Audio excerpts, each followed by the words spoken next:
Hang on a minute. Hang on here. I'm on the wrong side here. What you playing at, Mr. Brady? You trying to revolution here? You trying to follow? You're pushing it. You trying to follow that fella's thing in Russia? Yeah, trying to do a coup here. Yeah. No, at least I'm not flying the plane anyway. That's but yeah, they've actually got footage of Prigozhin's plane crashing in Russia here tonight. Yeah, nice gas. To God. You joined THFC Till I Die, and you got Philip Brady talking about a plane crash in Russia. There you go. No, you get diversity like no other channel on this one. Oh yeah. And Philip behind the scenes running his coup as he's talking to his fellow coup leaders to take over the channel. Yeah, the only coup round here be a pigeon. Yeah, well, don't worry about that, Philip. I'm on the hotline to Putin. He's giving me tips. He's giving me tips. All right. Don't go up on high buildings. Don't open the window.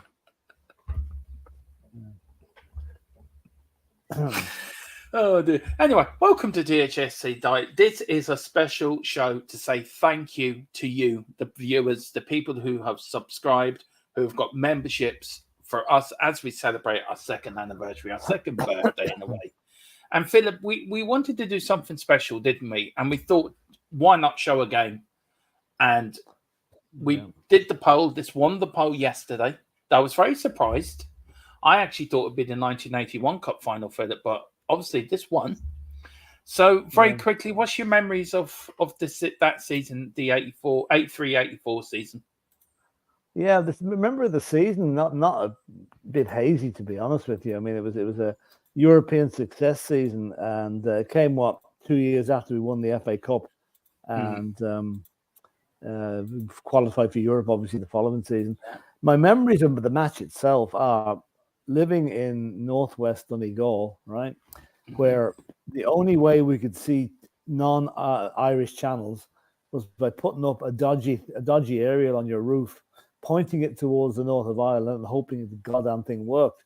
So I remember watching that match, and it was like watching TV with a snowstorm in front of you. You know what those old pictures were like? Yeah. You could barely make out what was going on. And in fact, at half time, I went up on the roof and adjusted the aerial to think I could get a better picture. And eventually I got a slightly better picture. And by the time the penalty shootout went, I could actually see it quite clearly. So that's my most abiding memories is my wife looking out. What the hell are you doing up there at 8:30 at night? You know? So technically what you're saying is, right, this would be the first time you've seen this match in proper colour. I know, I've seen it since that. But at the time, at the time, I was having visions of having to rely on the commentary to know who'd actually won the bloody thing, because the picture was so bad. Yeah. Anyway. For me, look, it was a great night. Our last European trophy, Philip. And then I think it was 35 years that we reached our next European final. But look, let's see who's in the chat tonight. We've got Christopher Inshaw. Evening, Christopher. Hope you're doing well. We've got Andrew Gregory. I had a season ticket in the East Stand Upper, an amazing night, tinged with sadness with Keith Birkinshaw's last game. Yeah, absolutely. Go on, Philip. This is your bit. Go on. Cleared the vocal cords. Ryan Bonner, good evening, Spurs fans. Coys and Tottenham till I die. How you doing, Wayne? Big up, Wayne. Hope We've you're got well. Neil Shafton. I was 20 and at school, University of Arizona. Wow. Oh, nice. Very nice. Aaron says, a great man, a true doubler and Spurs supporter since 1948. The reason I love Spurs passed away in his garden today, 2 hours after I sang him the new ranch song. He died happy. Rest in peace, James. Aaron, was he any relation of yours? Maybe you can it was his uncle, I think. Oh, dear, that's very sad. I was very sorry to hear that. May he rest in peace. But at least he's gone happy. He's gone happy that Spurs have now got a decent manager and are playing decent football. Yeah, and if he's seen 1948, he would have seen the push and run double winning team or the push and run title winning team. So he's seen a lot more than most of us have. So a great long life. Yeah, there's our condolences as well to you, Aaron, and your family at the sad time. It says, exactly. Hang on, where's my mouse? Come back here, yeah. Sorry, I'm emotional, my uncle. Yeah, no, you're grand, Aaron. Look, we're sending our condolences to you. Absolutely, absolutely. Yeah. We've got Moondog. Good afternoon, Dermot and Philip. Good evening, Moondog. Haven't seen you for a while. How are you? And Christopher Interest, they've done it. Tottenham have won it. I think that was Brian Moore's commentary. And who was the co-commentator that night? I have no idea. Who was it? Brian Clough. Oh, was it? All right, okay. Brian Clough was co-commentator. Thanks, lads. Off to Bowman, the hospital. Hospital. Yeah. Well, Aaron, our condolences, Aaron. Our best wishes to your family. And the hope. It's not an easy time for you. No. Look, our condolences, and look, if you need anything, me and Philip are both here for you, so we can say. But look, our condolences to you and your family. 84 was great. We had the LA Olympics. Yeah, that's true. Yeah. That's the one that the Russians boycotted, wasn't it? Yeah, and did we have the European Championships at all in that 84 as well, didn't we? The year France yeah. It's every 2 years before the World Cup, in between the World Cups, We've got Chem 62. Evening all. This was a great year. The year I got married and Tottenham was champions of Europe. Yeah. Very good. Very good. And he says, big up Aaron, Doc, my condolences. We're champions of the UEFA anyway. No, we're champions of Europe, Philip. Now, come on. The Champions League will be slightly higher up, but we'll take it. God, do you have to pick the bones out of it? Do you have to pick the bones out of everything? I know. I think whoever won the European Cup that season would claim to be champions of Europe now. In all fairness. In all fairness, Well, Liverpool won the Champions League that year, the European Cup that year. God. Right. They beat Roma. That's right. Did they beat? No, hang on. Next year was Heysel. Yeah. So they beat Roma in Rome, in the Roma Stadium. Philip's still watching plane crashing.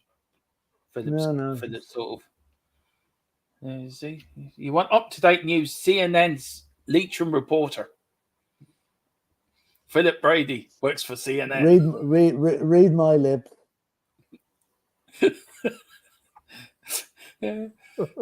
So damn, you're saying didn't take much notice of George Bush when he said that, to be fair. No, that's true. Look what happened. He said, I'm still going to invade Kuwait and sod you. Right. True, this is Tottenham's route now to the final, Philip. Do you want to go through the final for people and go through it? Yeah.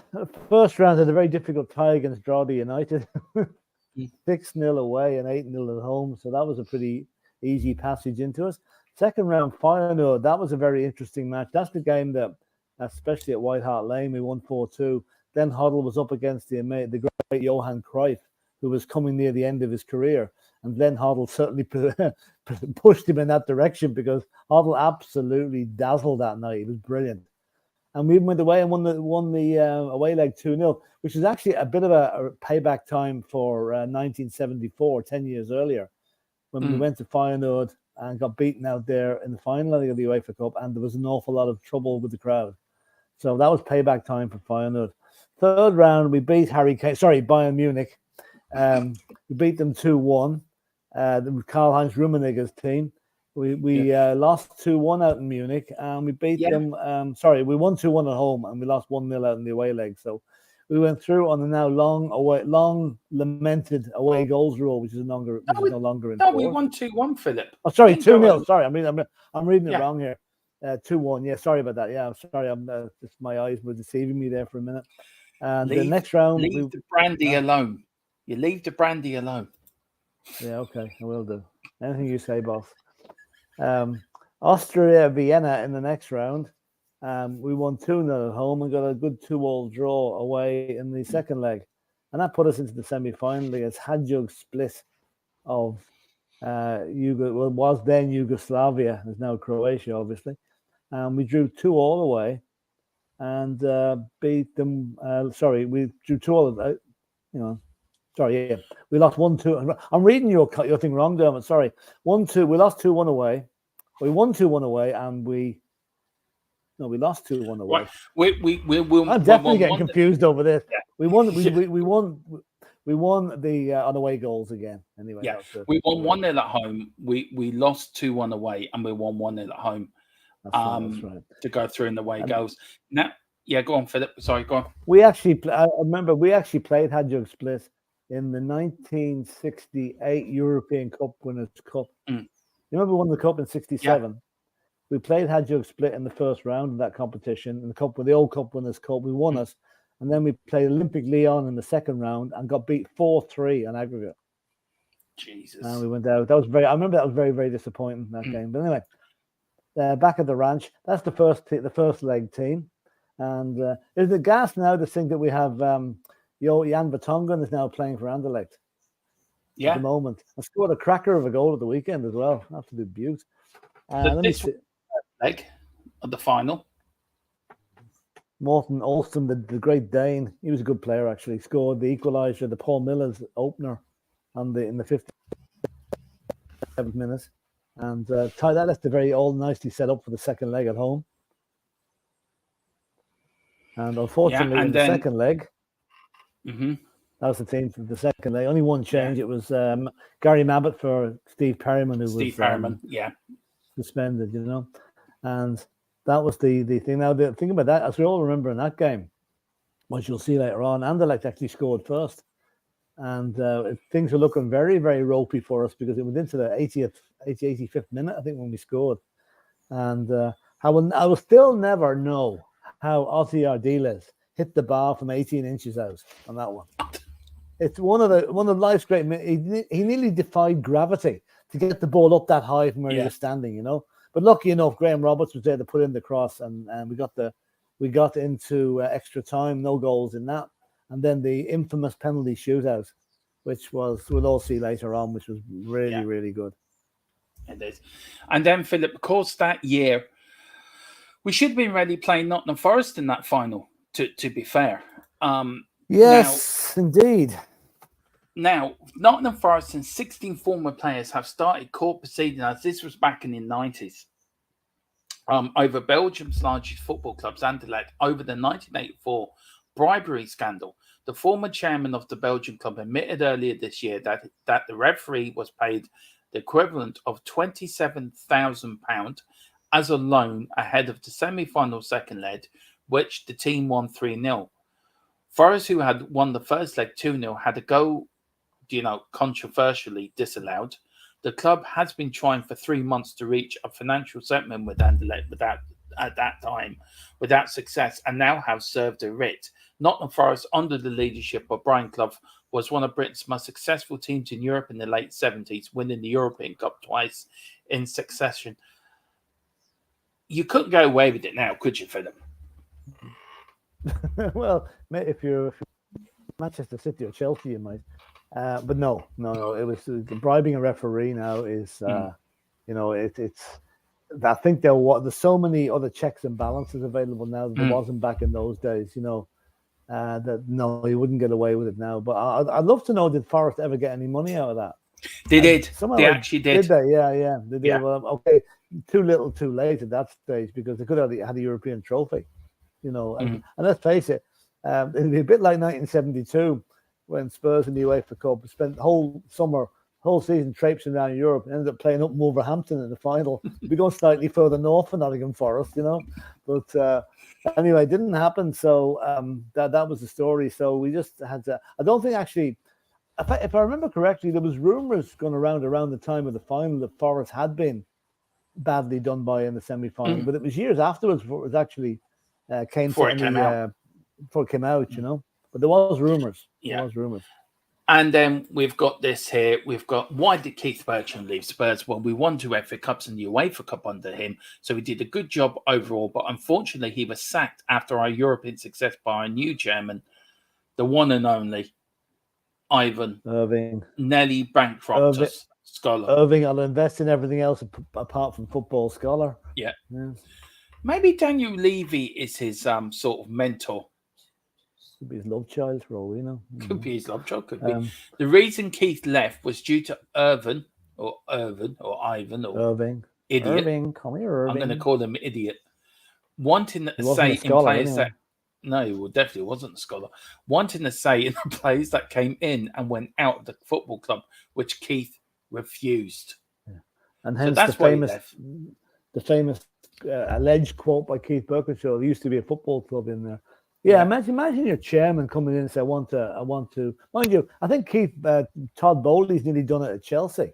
He's just he's gone into the dressing room after matches and said things to players and all that. So, but never works. I mean, it was a shame that Keith left. I mean, imagine leaving a club the night you win your European trophy. It just doesn't bear thinking about. It doesn't. And it was horrible to see the poor lad going, you know. Now, this was his record at Spurs before we get to the game. 4-3-1 games, 182 wins, 118 draws, 131 defeats, 42.23 win percentage, Philip. And then his record, 81 FA Cup, 81 Charity Shields shared, 81-82 FA Cup, 81-82 League Cup runners-up, and 83-84 UEFA Cup, and finished third, I think, in the league in 2 or 3 years. So they nearly won the league as well with him.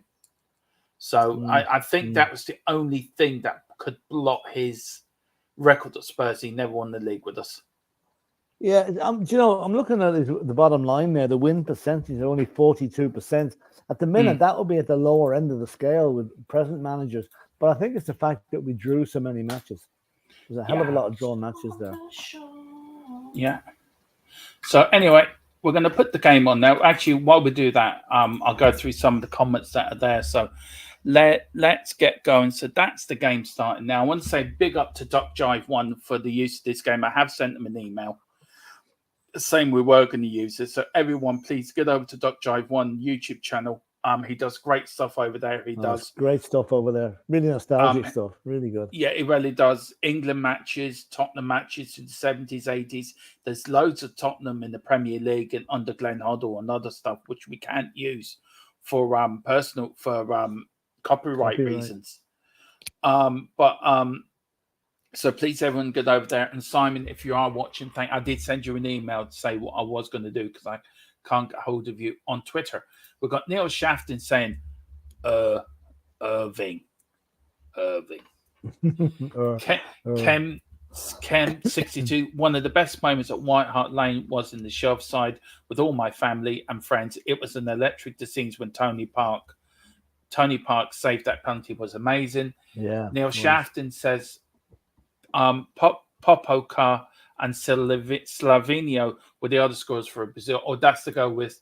We saw Brazil versus Saudi Arabia at the Rose Bowl in Pasadena. Brazil beat them 3-1. Dunga got the third goal versus for Brazil. Andrew Gregory said there's only one Danny Thomas. Yeah. Of course there is. We've got Andrew Gregory. Hoddle was in a different class against FEYNOORD at home. We were 4-0 up at half-time. I remember Clements made a world-class save from Rummenigge in the home leg against Bayern. I think that made up for the mistake he made against Barcelona in the Cup Winners' Cup in 82. The Cup Winners' Cup, yeah. That was a dreadful mistake. Yeah, and we've got Wayne Bonner. I was at junior school when the game was played, and man wouldn't let me stay up and watch it. Got it. Well, Wayne, you can stay up tonight and watch this if you want. He special dispensation tonight, Wayne. You stay up till 9 o'clock. And Neil says you got to love the shorts. They look like briefs. Honestly, you know something? I was just going to comment on that. They were nearly, well, I won't say the Obscene Publications Act, but there was sort of stuff that you wouldn't get away with it today wearing shorts like that. Well, there's the old East, there's the old West East stand, there's the Tottenham side. Parks, Thomas, Houghton, Roberts, Miller in the back four, Mabbott, Hazard, Gary Stevens and Tony Galvin in the midfield, and Archibald and Mark Falco up front.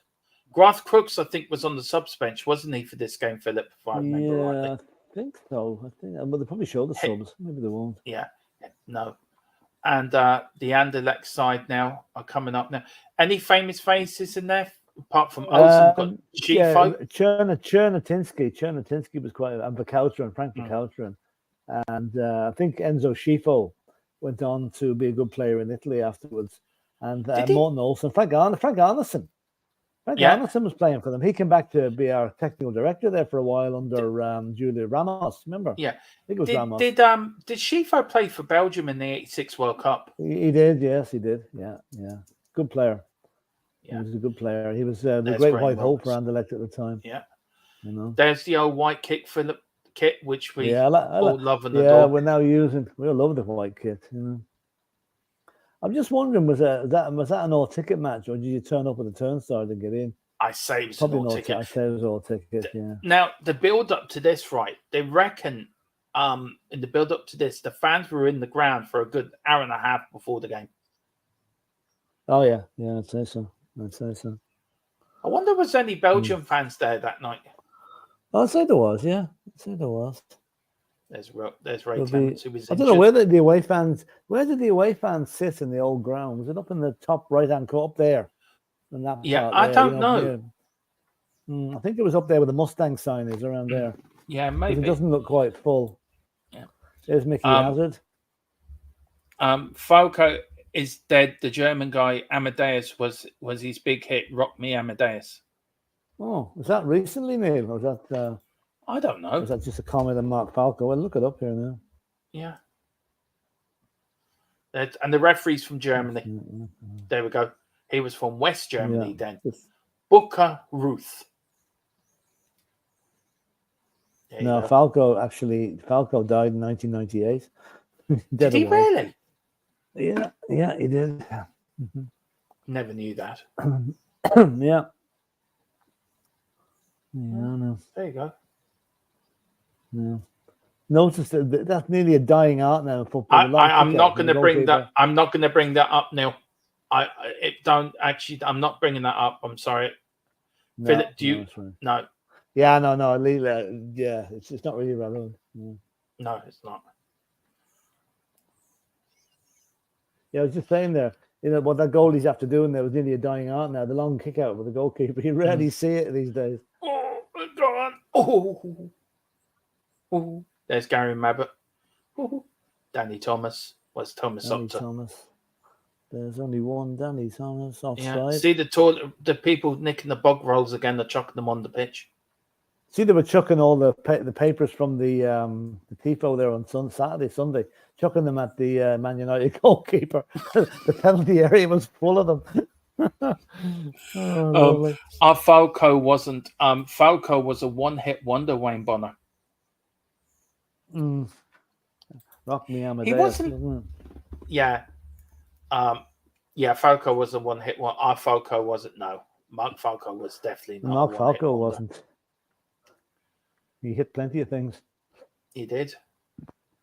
There's old Paul Miller. There was a lot of side players left from the '81 team there, wasn't there?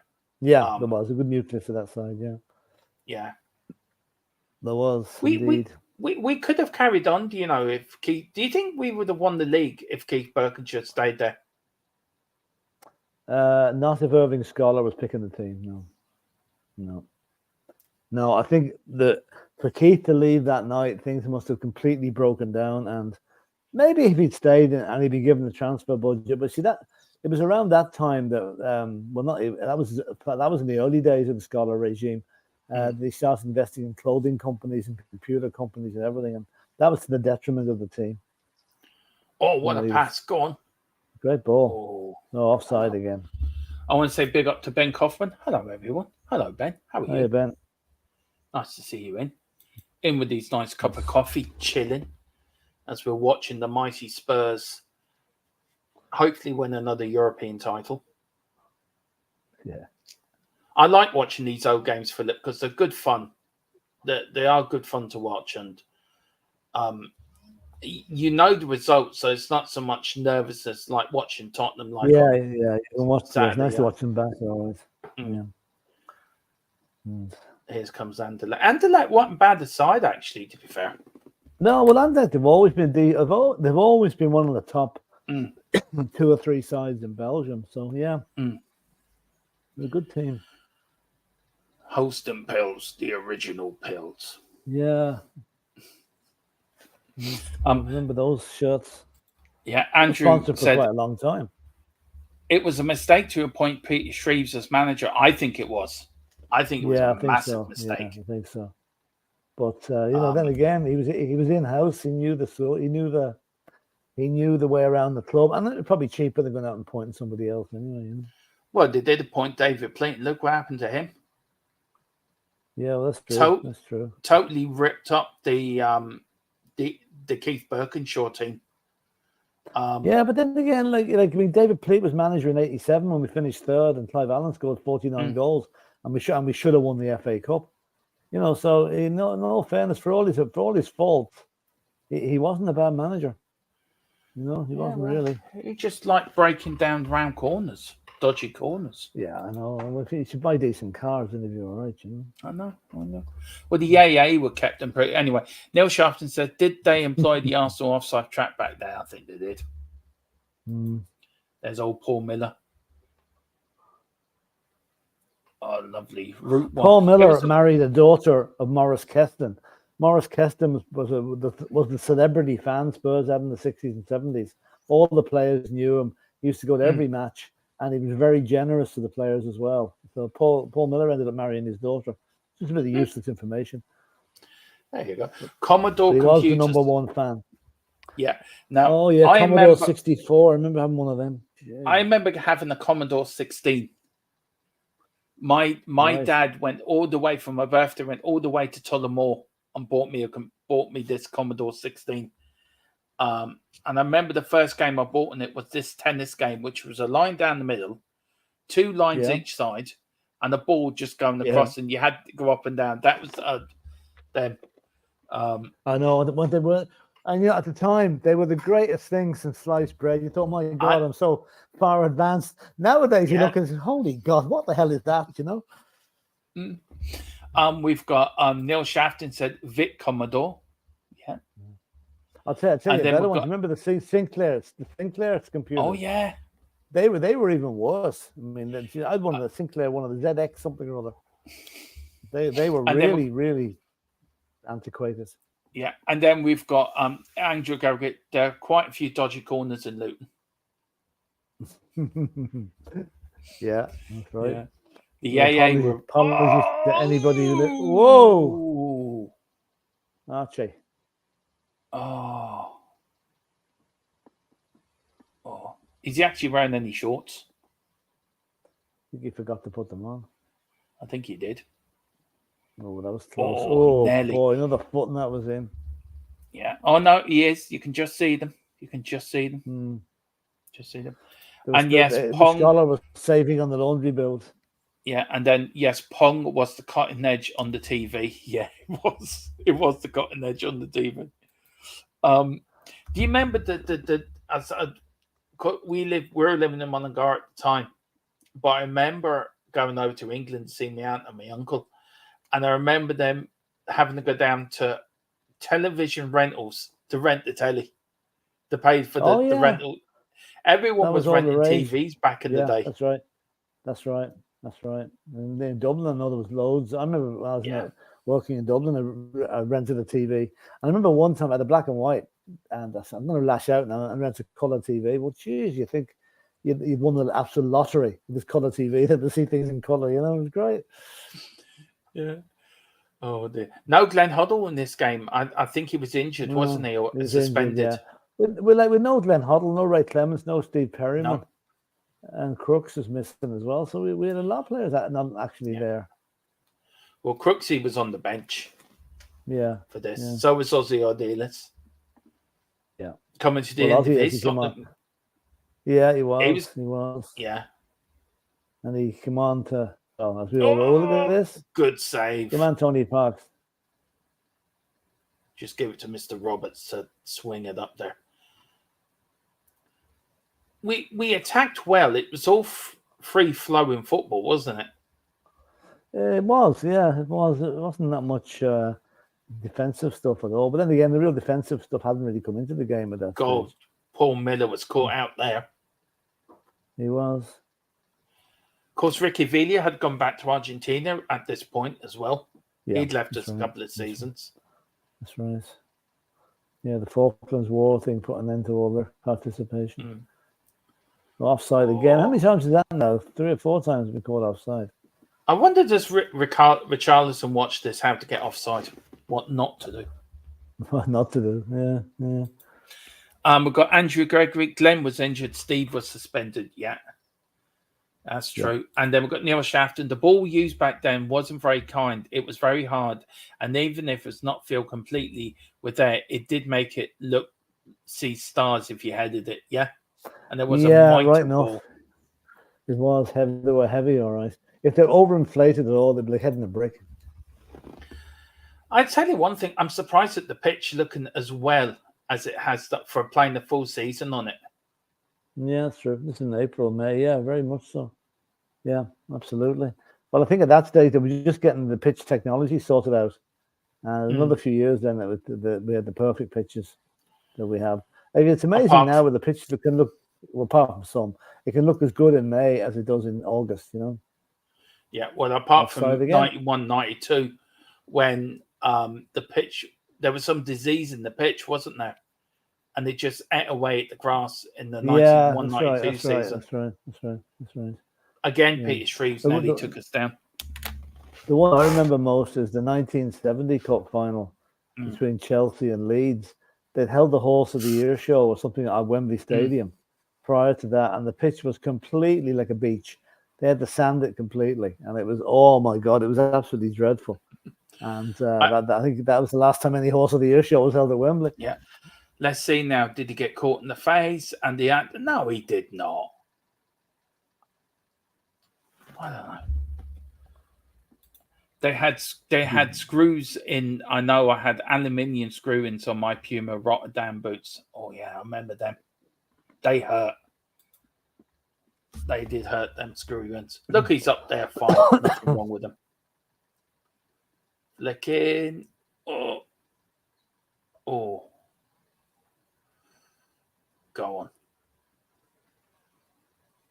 I don't know. Tottenham seem to have started well. Philip, would you say? Yeah, reasonably okay. I mean, Anderlecht haven't really put them under much. Apart from that one through ball that Parks got, they haven't done a great deal. And there's Tony Parks. Shifo, he was a talent, wasn't he? He was good, yeah.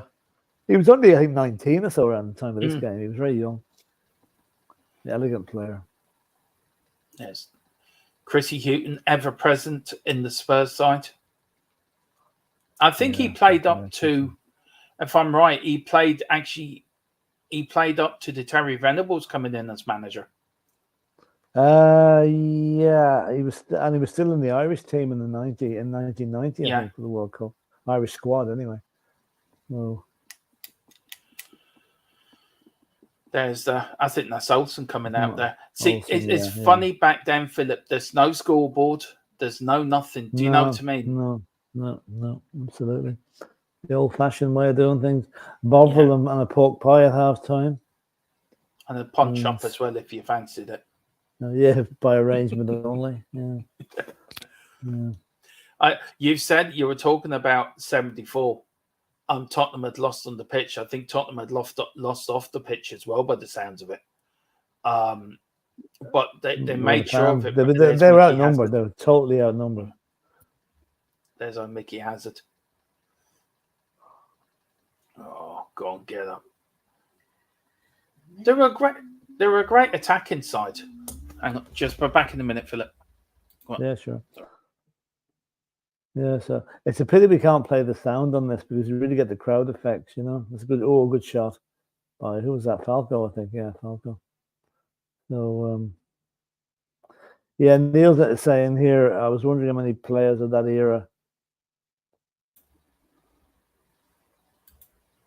Let's get it up here now. Oh, this bottom one here, Philip. That one. Yeah, I'm just sorry, trying I'll to bring get it up there here. for you. I'll bring it up. I'll bring it up there for you now. Yeah, there you go. Yeah. Yeah, go on. You read that there. Yeah, it won't go. It's not up. It's not up. It is up. It won't go. No, it's not in my front screen. of you. Oh, it is now. There it is now. Yeah. I wonder how many of the players of that era might have suffered from CTE. Yeah, I mean, it's coming through now. You've got a lot of the players of the 60s and 70s are now suffering from dementia and related injuries. I can think of a few now. Gordon McQueen died recently. He died of that. There are a number of others that have been affected by it. Jack Charlton, another one. Jack Charlton was. Yeah, Bobby Charlton is as well. So it's because of the heavy ball was a lot to answer for, you know, and it's I suppose medical technology at the time didn't really see the warning signs that this could actually affect players' brains later on in their life, but certainly it's doing it now, and I hope the clubs that had players affected by are looking after those players, because after all, it was in the service of those clubs that they got this illness. And then he also says there were horns quite a bit back then. Then I remember. Yeah. Oh, in the crowd. There were horns. In the crowd. Yeah. But the rattles as well. The rattles were hilarious. And he said, "Your rosette on." You know. Now you got back to the 60s, days. Philip. Those were the days now, you know. Yeah. I know they were good. Is that it? I'll tell you one thing. Danny Thomas was quite a great underrated defender, you know. I don't think he was ever given the credit he deserved. Him and Chrissy Hughton, they never got the credit I think they fully deserves as being really good fullbacks. I think Chris Hughton probably got more than Danny Thomas did. You know, Chris Hughton, look what he won. He won 2 FA Cup medals and a UEFA Cup with Spurs, you know. So Danny Thomas didn't really, apart from this, I say this was his only honour. Yeah. I tell you, Mickey Hazard was, I think, if anything, this was probably one of his best games for Spurs that night. Yeah. And what a lovely lad Mickey Hazard is, isn't he? He's really nice. We had him on the channel. I'd love to get him on again, actually. I would love to get him on again. Yeah, it would be good.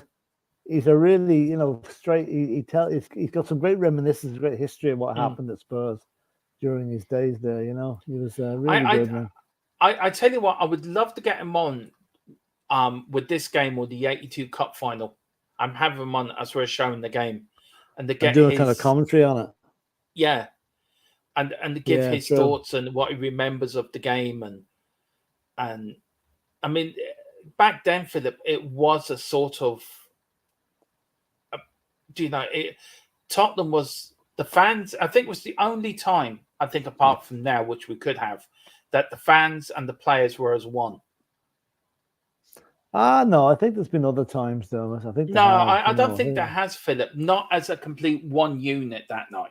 But you know, unless you're there, you never know. I mean, I've been to games where Spurs have been doing well, and you feel complete unity. Okay, this is maybe before the Levy thing started, you know. But I think it's too harsh to say that we haven't been all together in 40 years. I think there's got to be more times where things have come together. Like, what about the 1999 League Cup, the 2008 League Cup? Yeah, well, I'm just going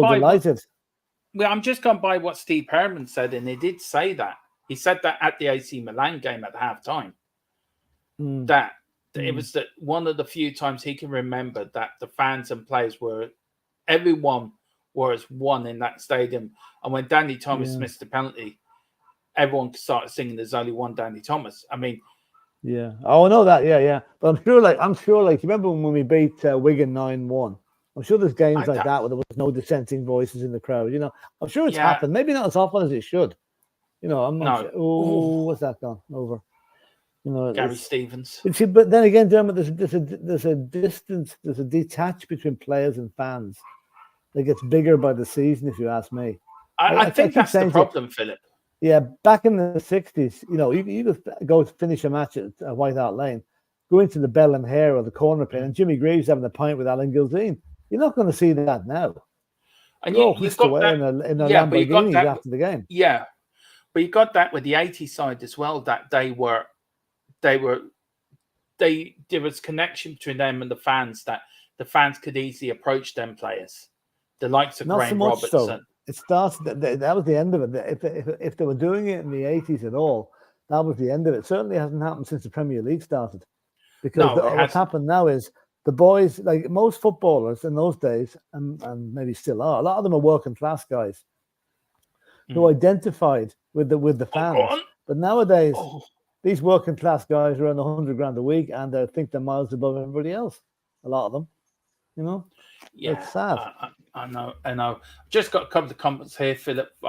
Colin Turner, Falco did okay for Spurs, average about 1 in 3 games in 89 in total. Yeah, that isn't bad. It wasn't bad. Neil Shafton, sadly, the damage was also. Do you want to read that one out, Philip? Sorry. Yeah, sadly, the damage was also cumulative. So even the weekend Warriors, who might have played as kids on multiple minor conclusive incidents, the Crackers had an evening with. Oh yeah, that's Richard Cracknell, isn't it? The guy that that promotes the Spurs Hero or the Legends nights out.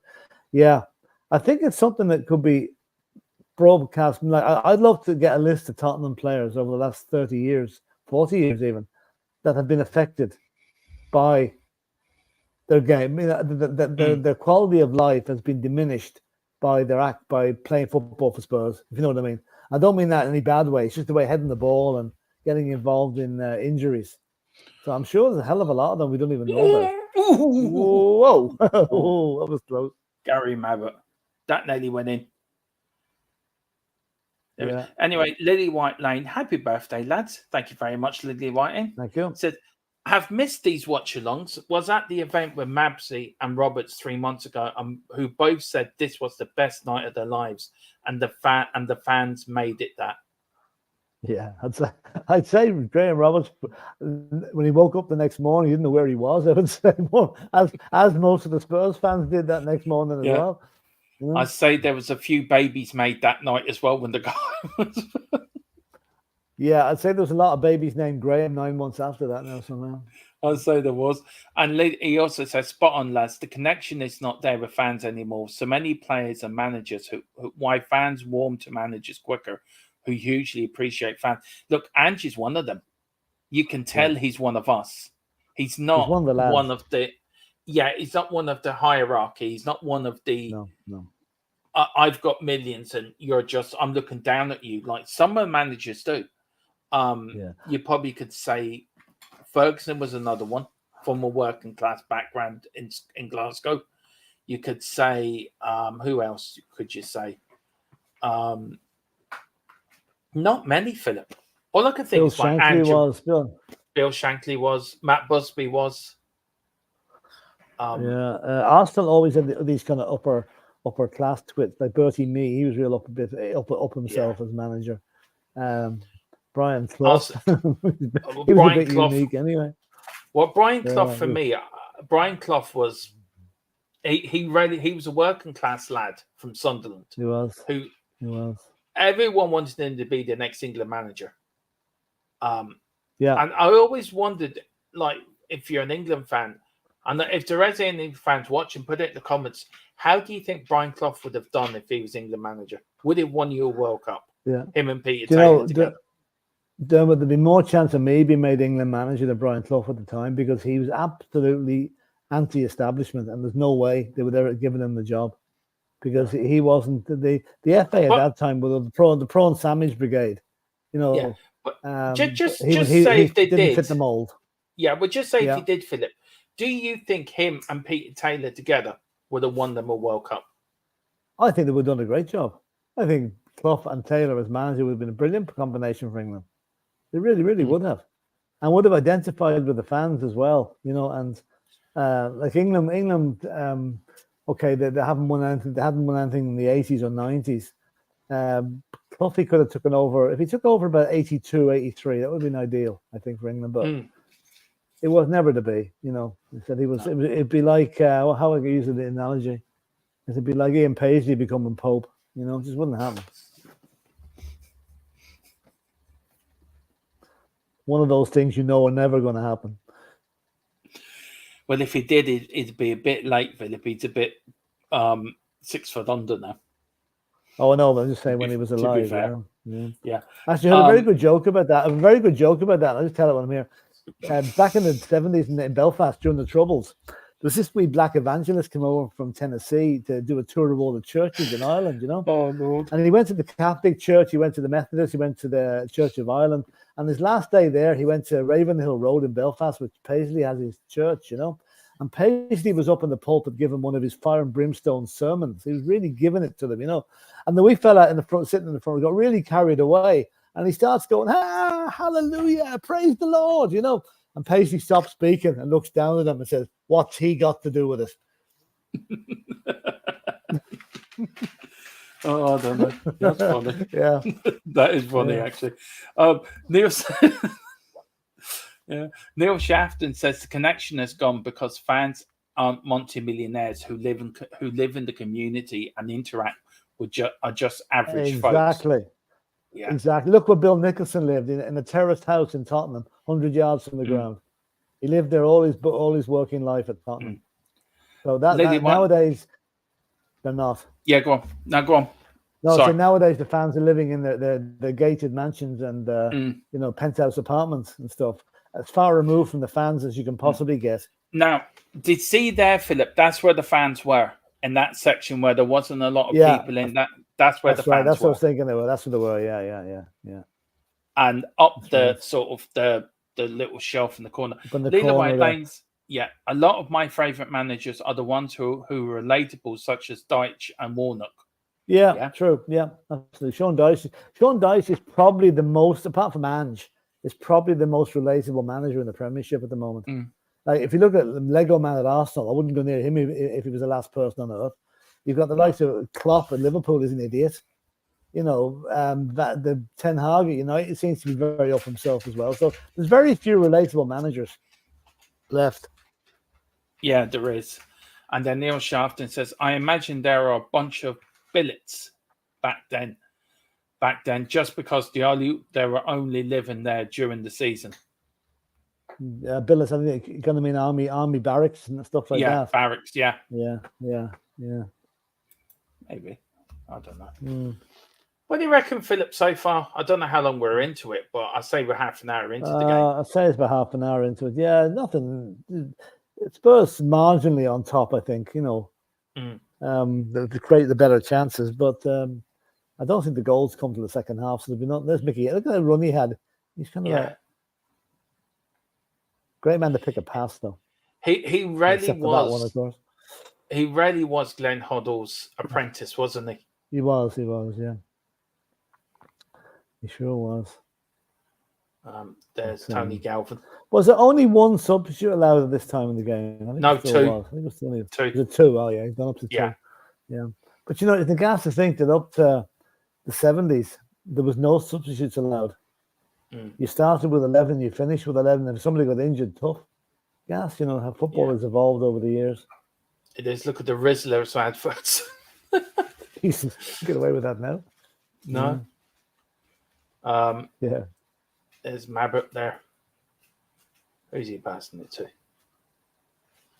I love watching these old games because they're so good. And I love the old.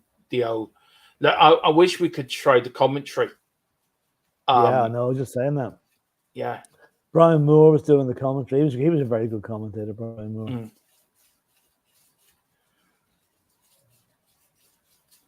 Here comes Danny Thomas again. Oh, look at him. Fouled, yeah, free kick. Go on. That's it. Left side.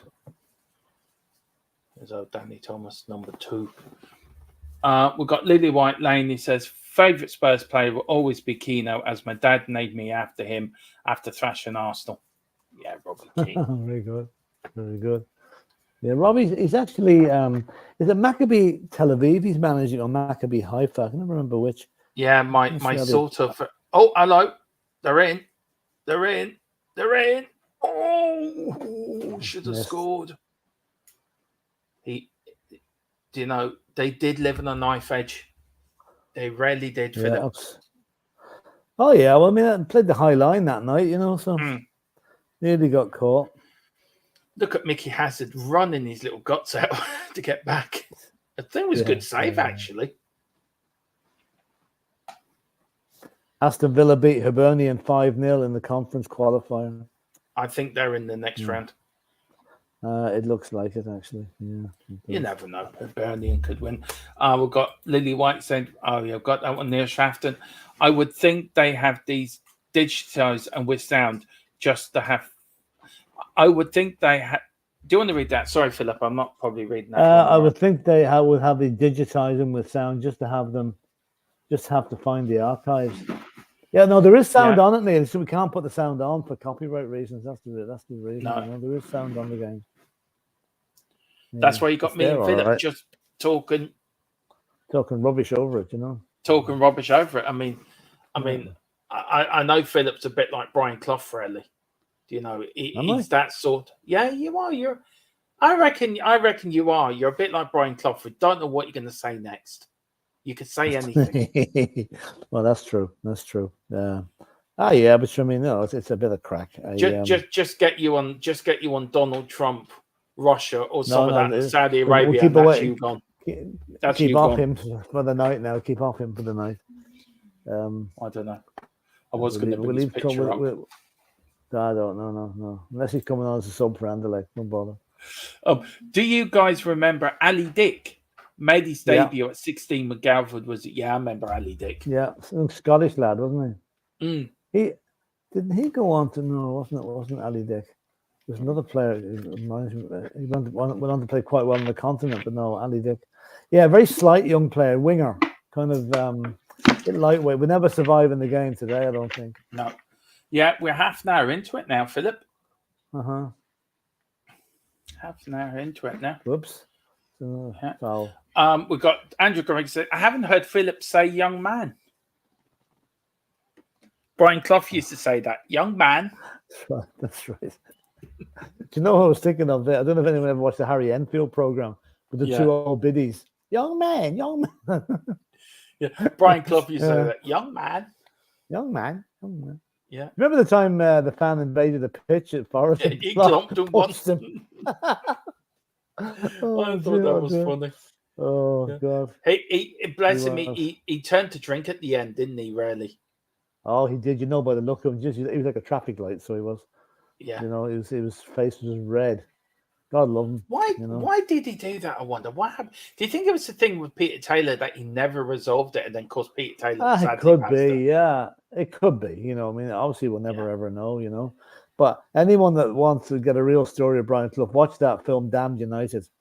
It's absolutely brilliant. Have you seen that film? Yeah, I have. But the Damned book, United. The book is who sued them? The Irish John Giles sued the fellow who wrote the book about. That's right. Because Giles comes out of it very badly. And so does Brian Clough, actually, saying that he was an alcoholic and a chain smoker, and apparently at that time he never drank or smoked at all at that time. Brian Clough. No, I was thinking mostly about the content of the film, which shows. You know your man Stephen Graham, who plays all these big roles at the minute. He's a really good actor. He plays Billy Bremner, and Billy Bremner and Johnny Giles would not accept Brian Clough coming to manage Leeds because, as far as they were concerned, Don Revie got off to manage England. And Brian Clough was brought in and lasted, I think, 42 days or something like that. And but the players got him sacked. The players did not even try to play under Brian Clough at Leeds. But anyone hasn't seen a film, The Damned United, is absolutely brilliant. Your man Michael Sheen plays Brian Clough in it. It's a brilliant film. And he also stars as Tony Blair as well. He does a very good impression. That's right, in The Queen. Yeah, he does. Yeah. Yes, in other words, Tony Blair must look like Brian Clough. But no, he was very good in it, you know. But I think the thing about... Sorry, go on then. Yeah, Neil Shaftons, this is for you. He says, Trump is getting his mugshot with all the news agencies are going to get, and the judge has pretty much told Trump to shut it. about his charges and the co-defendants and witness intimidation. But he won't, he can't keep his mouth shut. That's his problem. But I see now the latest today, and I'll mention this one thing about Donald Trump. Remember Rudy Giuliani went cap in hand to him last week, asking him to pay his legal expenses, and Trump refused. Now, whatever happened, right, there has now been a dinner in Trump's golf course in Bedminster in New Jersey sometime in September as a fundraiser for Rudy Giuliani. And when you hear this, to get into it, it's $100,000 per person to get in. So I would say what happened there is Rudy Giuliani said to Donald, right, Donald, you don't pay my legal fees, I'm going to spill the beans on you. And this is now, rather than pay it himself, Donald Trump is getting anyone who's foolish enough to have $100,000 spare to give it to Rudy Giuliani for his legal bills. Unbelievable. Yeah. Unbelievable. Yeah. And Neil Shafton just says that very quickly, so I don't know why he's saying that. What's that? Wayne Bonner is... Yeah, Wayne Bonner says Clough gave the fan a slap and a kick in memories that he did. So and then made him the fan apologise in front of the press. Oh dear. I did know Brian Clough for me was an enigma. He really was one of a kind. Wrapped up in a paradox. He was incredible. He really was. He was you hated him at the time because his teams were so successful. But what he did at Nottingham Forest was quite amazing, really. Well, he got Derby, who were nearly relegated into Division 3, right? Yeah. Because it was our Dave Mackay that helped him there, though. Yeah. Dave Mackay went to Derby after birth. But him and Peter Taylor brought them up. It wouldn't be done now. He brought them up from Division 2 to Division 1 and won the championship back-to-back, Division 2, Division 1. And then he took Forest, the same thing, and then brought Forest onto another level, 2 European Cups. And he won, I think he won, I'd love to know how many League Cups he won at Forest, but he seemed to have won it a good few times. Yeah. I don't know now. I don't know. Yeah. I'm not bringing this up, Neil. Put up the second column. No, I want to answer the second column because I've just gotten the second question there. The Rudy under BS. Yeah. No, this one, put up the second one is quite reasonable. Neil, I'm just thinking there, if Donald Trump advertises a fundraiser for Rudy Giuliani, then keeps the money himself, then he's asking for Rudy to flip on him. Would he be that foolish is to have a fundraiser under false pretenses and hang on to the money? He might do, but I think Giuliani's putting the screw on him here. So it'll be worthwhile waiting to see what happens there. Yeah. And Colin Turner says, Ange is definitely a down-to-earth manager who takes no nonsense. Yeah. That's what we want. That's what we want. Yeah. Well, we're coming up to half-time, I think, Philip. So what's your thought in the first half here? Yeah, I mean, it's neither team was threatened that much. Spurs probably come the closest. I think it's in the second half that it really starts opening up a bit. And but we would have won. We would have won if it stayed 0-0. We would have won on away goals because we scored the away goal in Belgium. That's right. Yeah. The fact that Anderlecht scored means we had to reply. We had to get one back. And it was tense. I mean, the penalty shootout was a complete lottery, as it always is. It could have gone either way. Oh, go on. Oh, that's a foul. Offside. Oh yeah. Offside. He's not happy. Nope. We've got Zach O'Leary 76. Mark Falco was always on his ass. He did fall over a lot, to be fair. I'll give him that. The boots he was wearing. Must have been. Yeah, that's true. And let's see now. We haven't. There's Archibald. Mabbott had a good game that night, if I remember as well. Yeah, he did.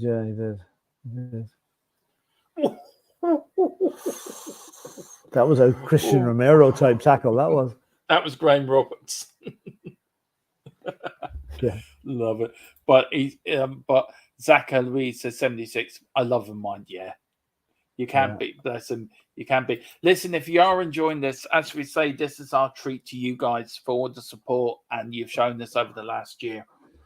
So this is our way of saying thank you. But please hit that like button. Please hit that subscription button. Pick up your memberships, and if you want to, if you can, send in the super chat to me or Philip about the game or about that season or anything about Tottenham.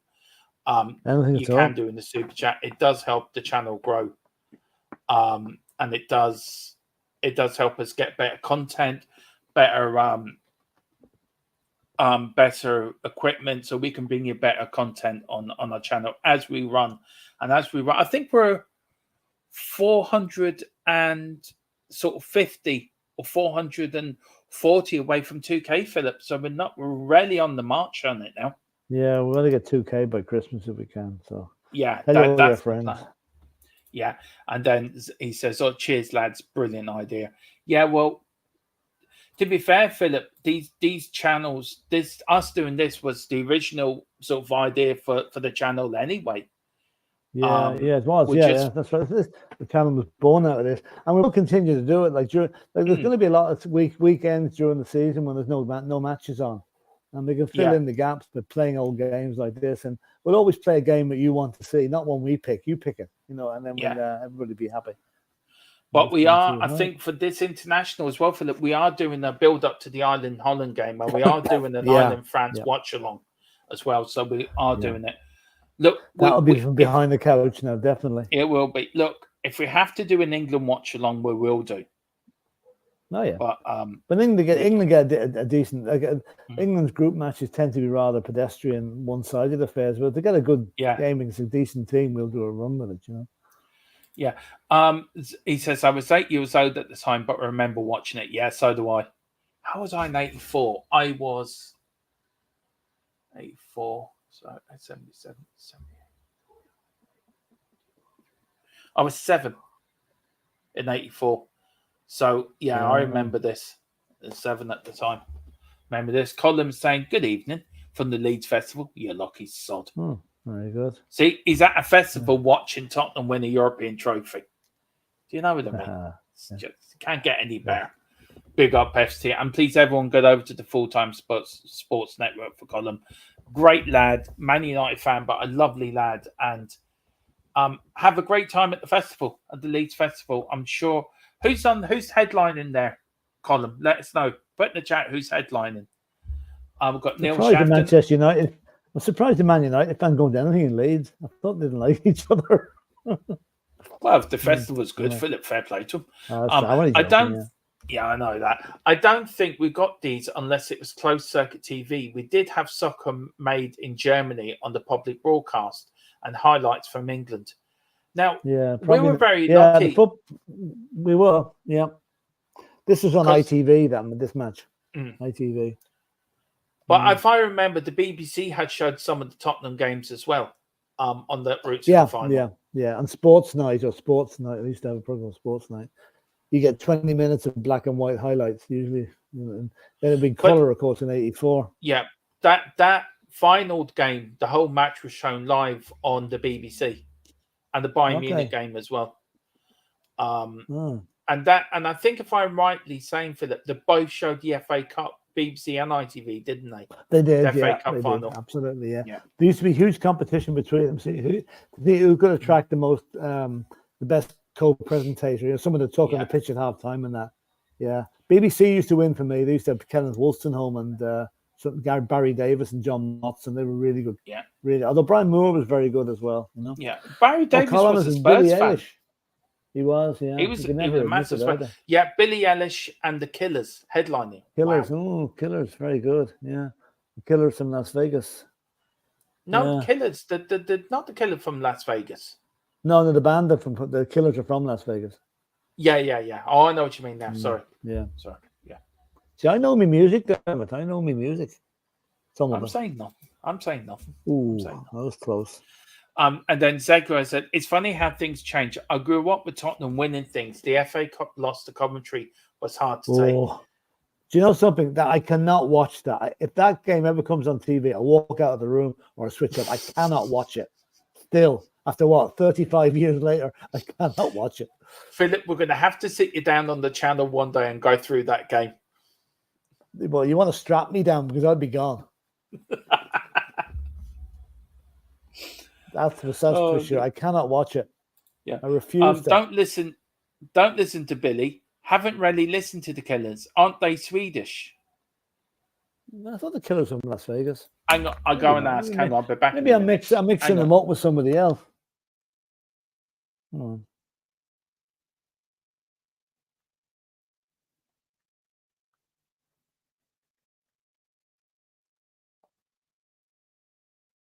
Yeah, Las Vegas. I'm right.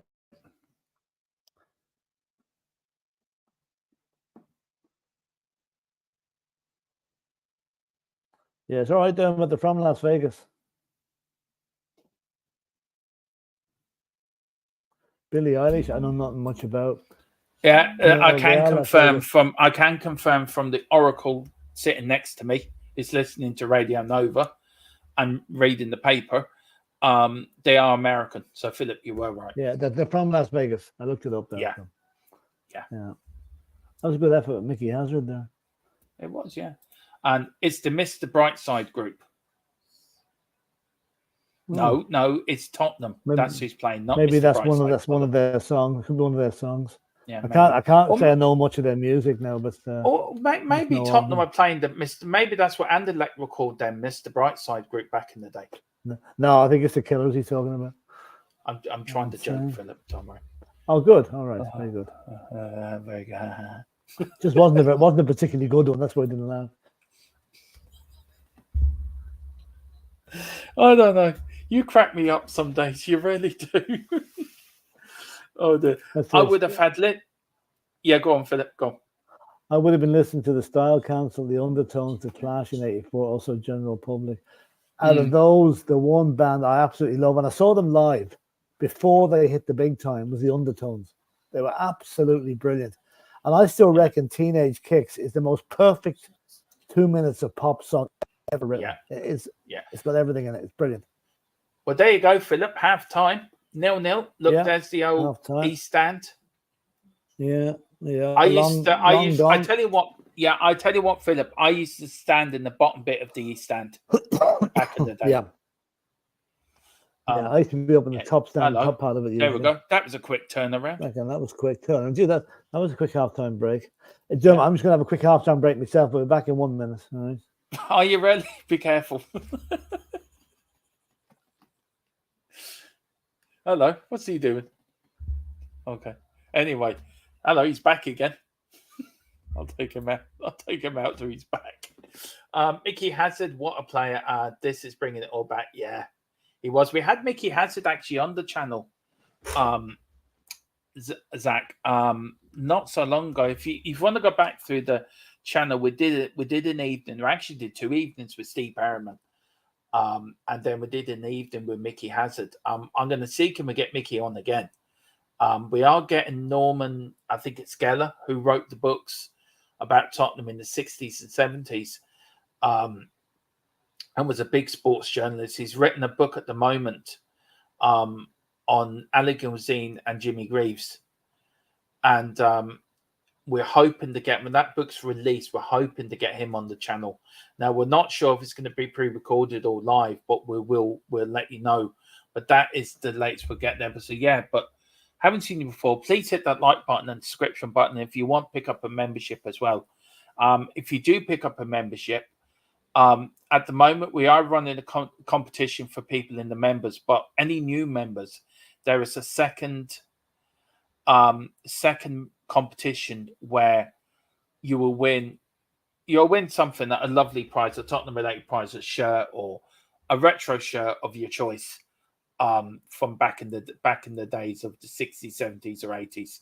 So the members at the moment are within the new competition, but any new members will get entered into a second competition, which starts after the international break. So if you are not a member, please get your memberships. And if you do pick up the watch-along memberships, you get to come on and join me and Philip during the watch-along during any Spurs game this season. What I am going to do is I will put the link in the chat later on. So if you want to come in and join me for the rest of this match, do so. So do you know what I mean? Come on and join me and have a talk about Spurs. Andrew Gregory says, I'm bringing Philip back now. Andrew Gregory says, remember Norman Geller worked for the Daily Express. Now, Philip, I was just saying he's coming on, isn't he, in the next month or so on the release of his new book on Jimmy Greaves and now Alan Gizin. So looking forward to that. As he's muted himself. You going up one? Okay.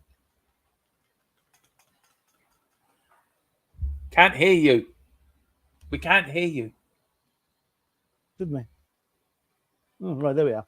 Anyway, Alan Norman Gillan. Yeah, it was so funny though. You're talking to me. You're on mute. Oh well. Anyway, yeah, I think you did it undeliberately. To be honest, I didn't touch it. I just took you out and brought you back in. I know. Anyway, Norman Gillan worked for the Daily Express. He was a chief football correspondent in the 60s and 70s, probably into the 80s as well.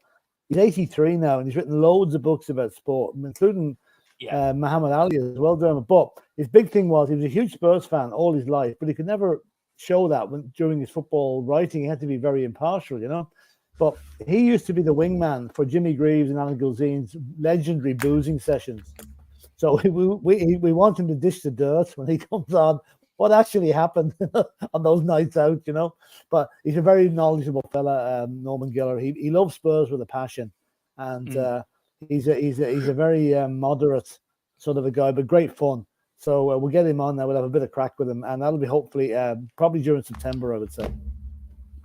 Yeah, I was just saying, Philip, I may put the link in later for anyone who wants to join us on this little celebration of a match. Yeah, absolutely. Somebody would like to come on. So I actually might do that now, Philip. Because as you know, Dan, but I have another function to go to in about 20 minutes time. So yeah, be honest with everyone. Don't you say Philip. what it is.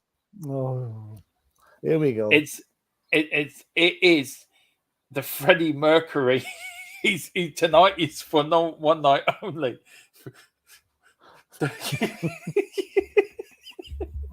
For one night only. I will get you back for this. I really will. For one night only, Philip is doing the Freddie Mercury impression night. Him and as Queen. He's got the leotard and everything ready to get. Jesus Christ. Oof. Oh, dear. Yeah. Well, it could be worse. You could be saying I was doing a Daniel O'Donnell impersonation, anyway. Well, I'm trying to give good artists for you, Philip, to be fair. Yeah. Oh, yeah. That's true. Now, anyway, I'm just going to change the subject here and make a very good comment from Neil Shafton. Derry's finest, the undertones, and inscribed on John Peel's headstone, a teenage dream so hard to beat. Oh, yeah. That's the lyrics of Teenage Kicks. Now, Fergal Sharkey, I don't know what he's doing now, but he should have stuck with undertones. I think he's off doing record A&R and stuff in Los Angeles and whatever. Great voice, great band, really brilliant.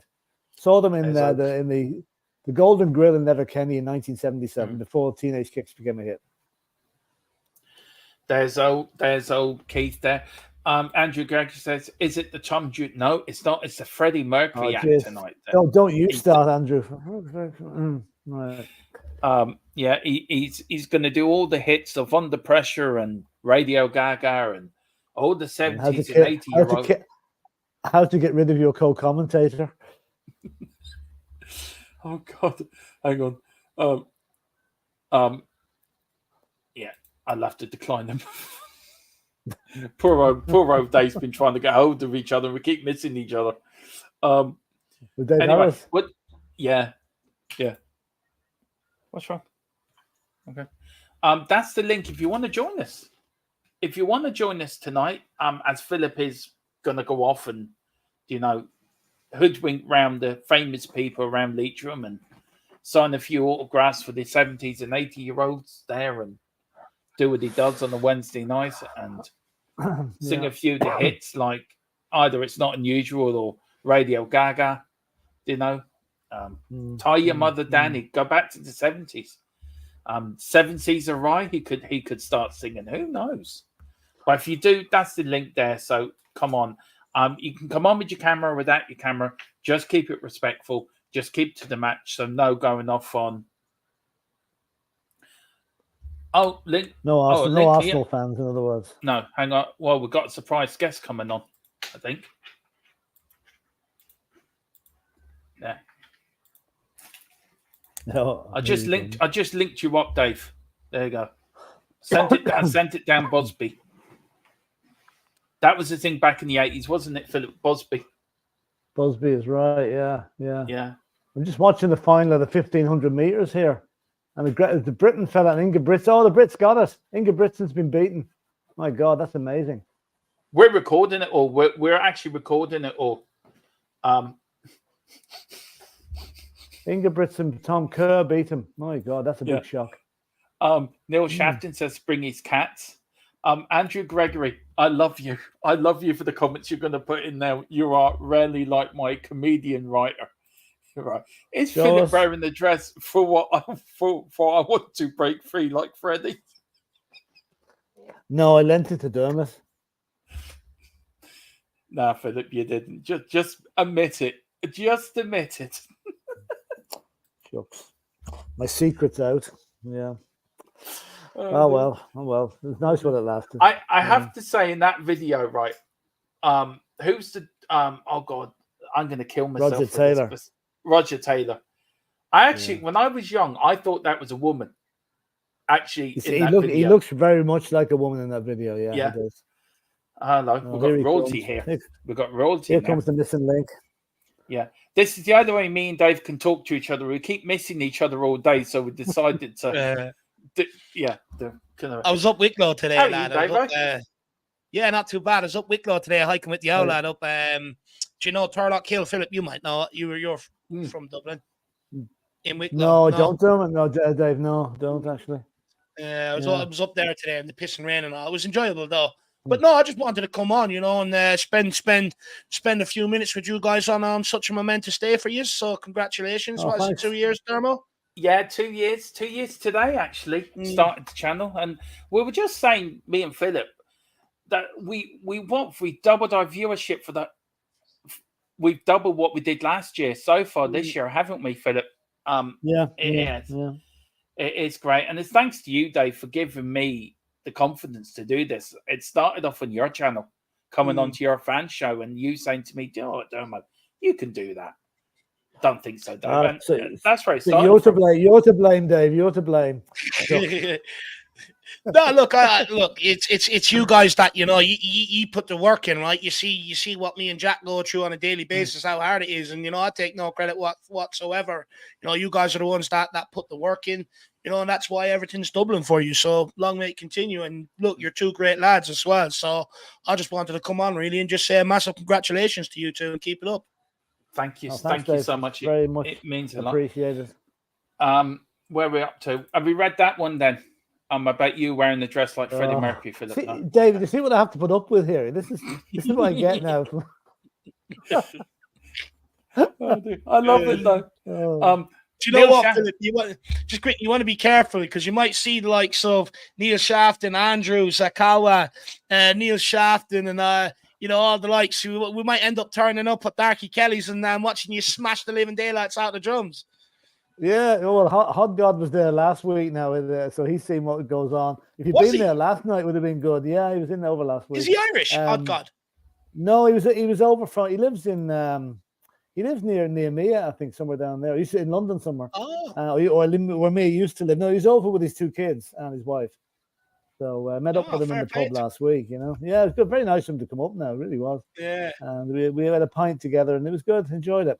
And nice. Last night there was a whole load of dancers up last night. There was plenty of scope for a few fellas to come along and join them. But I had to be careful because my missus was one of them. So Go on, Archibald. Give him a left hook. Go on. Where are you? Go on, Robert. Get in there. Go on. And what's it? Our referee. That's not a booking. That's not a booking. And there goes the toilet roll. Nearly hit the referee. Damn shame. Yeah, those were the days when they used to bring toilet rolls to matches. God's sake. I swear to God, right? Yeah, it was actually. Oh, should have. Did he? Oh, good. That was a tackle. That was a fair tackle.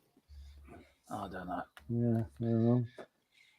Dave, any word on the transfer front at the minute we mightn't have heard of in the last hour or two, no?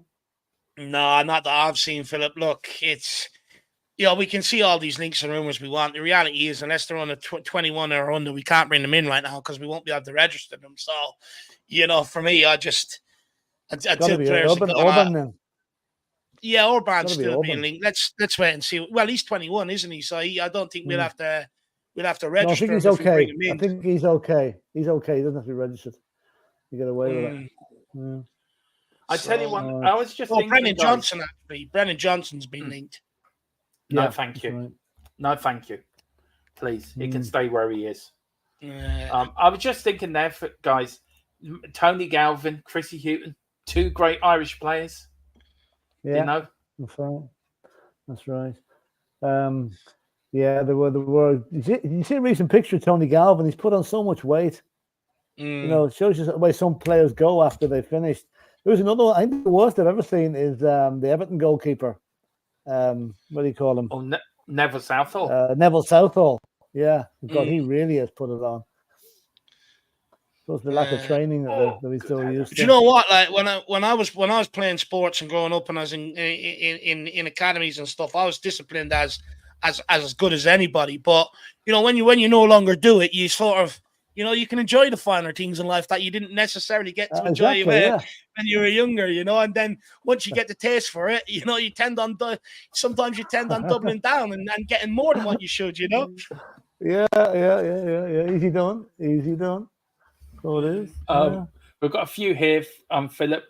We've got Zach saying it's nice seeing Spurs YouTubers supporting each other, and he also puts, that's it. We're all how in one it should community, be. you know? Yeah, it is. It's how it should be. Neil Sharpton's Keith Moon, the Lou. Yeah. That's Philip on the Tuesday night. It's Keith Moon or Phil Collins. Keith Moon. I don't kick open my drum kit like he did though.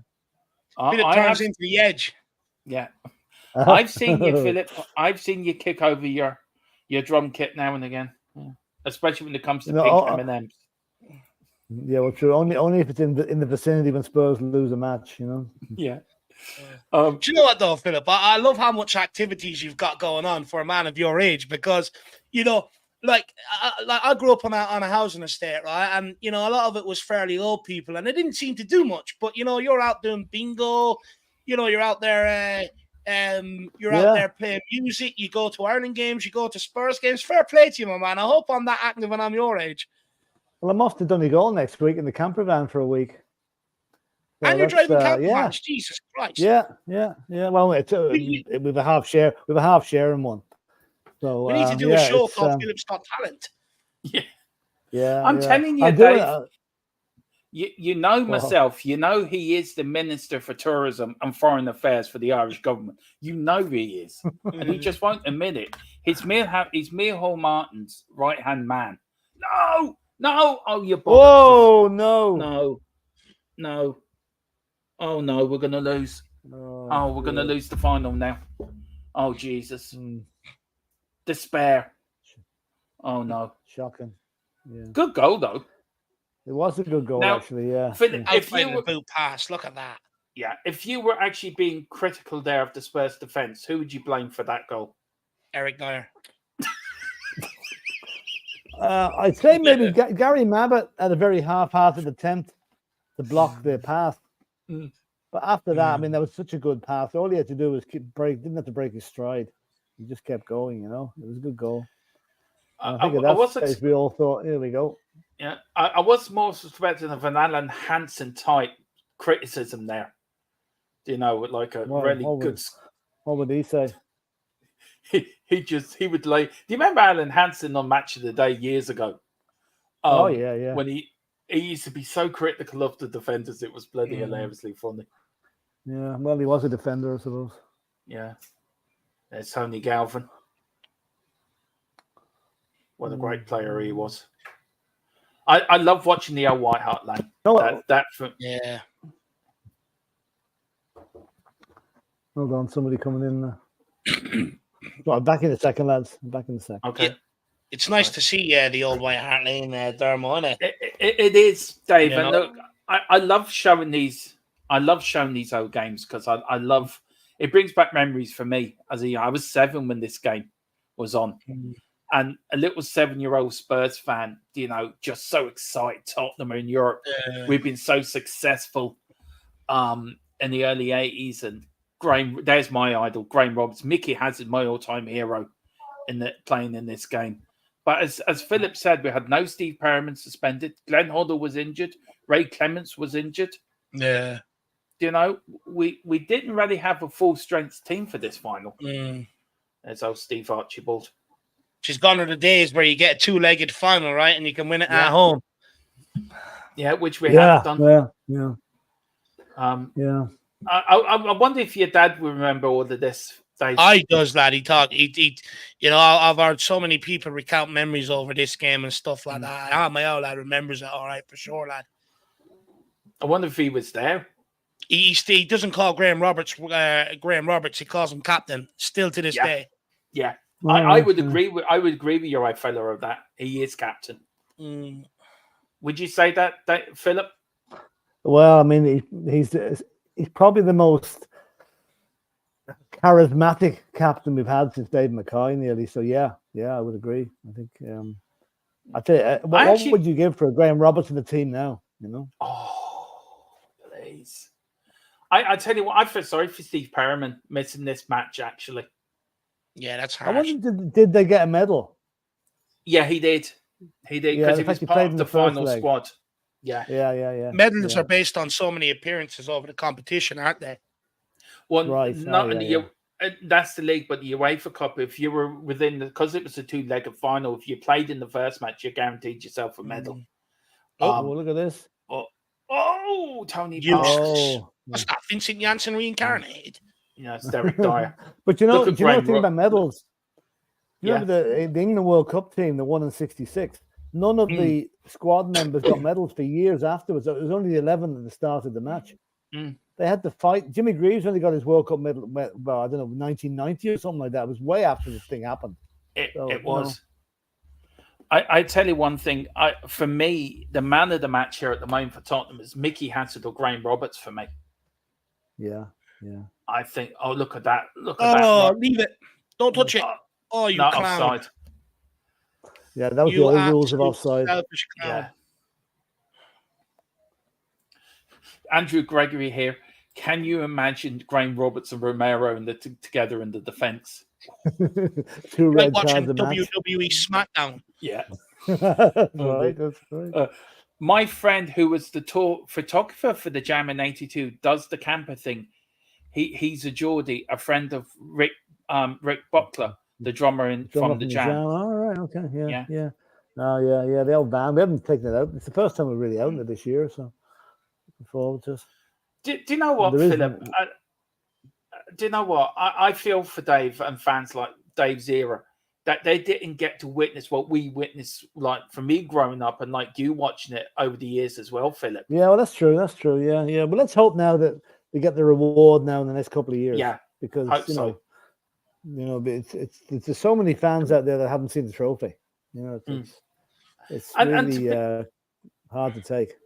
It is, and to be fair, Dave, don't take this wrong, Dave, but your generation deserve what we had, and Philip was lucky than most of us to see. He saw the greats play. I mean, I was lucky enough to see. This is my generation, the 70s and the 80s side, and that's what I really feel sorry for your generation that haven't seen us win much. Yeah. I think 2 trophies in my time. I think you had the cup in 2000 and was it 9? Or was it 2011? I can't remember. 2008. Yeah, and then you had the one at the back end of the 90s as well. Yeah. Look, for me, I sort of feel like I was conned. My old lad gave me all these Spurs books when I was younger. And believe it or not, the only books I've ever read, really. And I was engrossed in them. I thought I was going on to support this glamorous club, be glittered in silverware, walk around with my chest out puffing, you know what I mean, like Action Man with the Spurs jersey stuck to my muscles, but just lifting trophies every couple of decades. But I've been absolutely starved. It's been hard, it's been hard, but my love for the club will always be there regardless. I'm not a glory hunter, know. Yeah, it's coming. I think, I would love to know, Philip, which was your greatest decade as a Spurs fan? Oh boy. Well, see, I wasn't really into them until 60. The 67 Cup win. That would be the first one I was really supporting them, I think, really. So I'd say probably the 80s because of the 3 trophies, you know? I'd say that. Although I enjoy the 70s, some of the 70s are very good. The worst time was obviously the relegation in 77. That was dreadful. Yeah. That was awful. But no, the 80s, I think, for the trophies, you know? Yeah. Well, we were talking the other day, me and Philip, Dave, about Maradona. We were doing sort of debate about Maradona. Great South American players, wasn't it, Philip? Yeah. And I'm still convinced that Maradona goal in 86 wasn't handball. I reckon it just come off the top of his head. Now here Philip we go again. Specsavers. Now, Dave, can you put this to bed for us? Was it a handball, yes or no? Of course it was. They don't call it the hand of God for no reason. Do you know what, though? That hand of God actually overshadows Maradona's performance in that game overall, you know. It does, actually. The second goal was superb. Yeah. And it's sad because rather than that performance being the highlight of that game, it's just the hand of God. What a player he was. I remember, you know, my old lad just used to show me, like, put on videos of this guy. He was some player. Yeah, he was. He was. Michel Platini was another great player as well. He's great. But Maradona, for me, I mean, he was my idol as a kid, or international idol as a kid. And for me, Maradona dragged that Argentinian side to that World Cup in '86. There weren't a great side. There was better sides. Brazil, probably Germany, France should have won that World Cup in '86, to be fair. But for me, I'll get up your lazy sod. You weren't even touched. The Irish girls running in the 400 meters here. The ANDERLECT girl from Finglas. Oh, how's she doing? I'm just watching it here now. Any of the Irish teams on in third. Europe right now? She's third. Come on. Are we going to get our first medal in 90 years? Yeah. Any League of Ireland clubs in Europe today? She finished fourth. Fourth again. I thought she was coming third, but somebody on the inside lane I didn't see. I don't know, Dave. I know Villa beat Hibernian tonight. Philip said 5-0. Yeah. No shock there. Hibernian is shit. No. Yeah. Mind you, there could be a big comeback in the second leg. Nah. They're like UCD, lad. Yeah, they are. Neil Shafton says here, guys, hey, try to be an LA Kings fan. It took them 45 years to win the Stanley Cup. Oh, God. Yeah. Neil Shafton also said Maradona only wore one English Premier League jersey ever, and it was Spurs for a testimonial. My lad loved it. Right. He was all over it. He loved the fact that Maradona was in a Spurs jersey. I tell you, that game is actually on YouTube. I will find it and we will show it on this channel one night. But that I've actually found that it's got the full game. Actually, I've seen footage of it. I've seen footage of him in behind the scenes for that game. All right. Was that Ozzy Ardiles' testimonial? Yeah. It was. Yeah. And then, come here, lads. I'm going to have to leave you. I've gone as far as I can. I have to go on to my other job now. Yeah. So, what are you starting? What's the opening lines for tonight? Is it One Vision? It's not unusual. What's your opening song for tonight, Philip? It's Eyes Down for a Line, €20. That's me. That's a new one. When's that out? When's that out for release? It's coming out on Friday. Right. See, you get breaking news. Tom Jones / Freddie Mercury releasing new material. There you go. The opening line tonight is Sex Bomb. Dave, by the way, that's okay. 5 tomorrow evening. That's for 5 tomorrow evening. Perfect. Yeah, okay. Right, listen, I better go. Okay. See you. I'll speak to you in the morning. Good man. See you later, Dermot. See you later. Bye. Nah, look, we have a laugh with Dave, with Philip. We really do, but there's all. I love Philip. Yeah, I love him. Ever since he first came on the channel, you know, I absolutely love him. I have so much respect for the guy. I do. He's. I tell you one thing, Dave. The best thing I ever did was getting him introduced to this channel. Yeah. He really. I love him. Yeah, he's my Jack Nicky. As Jack is like, you know what I mean by saying that. When Philip speaks, you listen, you know. Oh, you do. I can listen to him all night. Yeah. Him talking Tottenham. Yeah, no, I love him. I love him. Of course I do. Sure, you know, we go to Spurs games, we go to Ireland games. You know. I can't wait to the Ireland game against the Dutch. We're doing the French watch along for the Ireland France game. Oh yeah, and yeah. Oh look, yeah. Ali Dick's coming on. Thought I was out for gold. Oh dear. Oh come on, Tottenham! Don't break our hearts again. Oh. Anyway, that's a good tackle. There we are, clatters them. That's what we're talking about. Who's coming That's what I off? Gary tuned in Mabbitt's for. coming off. There's Ali and Gold Paul- coming on.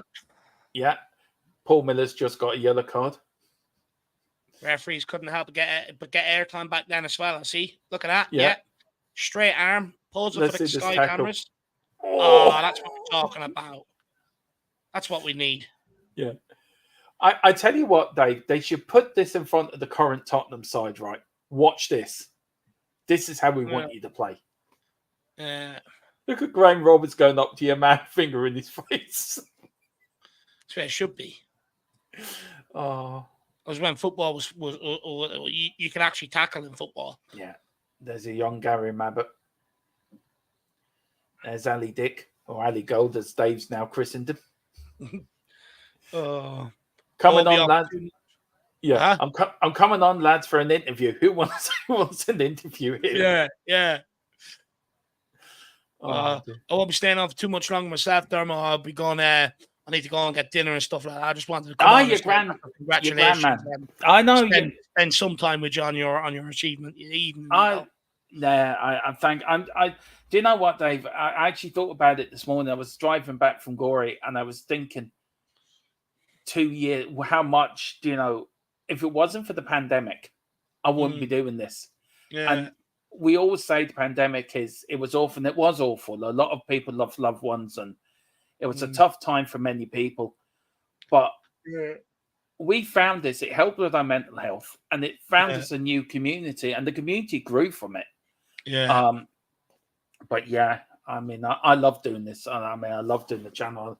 I love showing the old games as well because they're great to watch. They really are. Yeah. I suppose you're going to follow this up with the Star Wars trilogy. Oh yeah, we are. Yeah, we are. Yeah. Or Rambo, one or the other. That's your summer content, isn't it? Rambo, and then Star Wars is for the long winter evenings. Yeah, and then we're going to finish it off in December with Transformers. So there you go. You see, Dermo celebrate Savior. 2 years. 2 years. 2 years. Yeah. A Doctor? You mean like a them? What were them things in Doctor Who?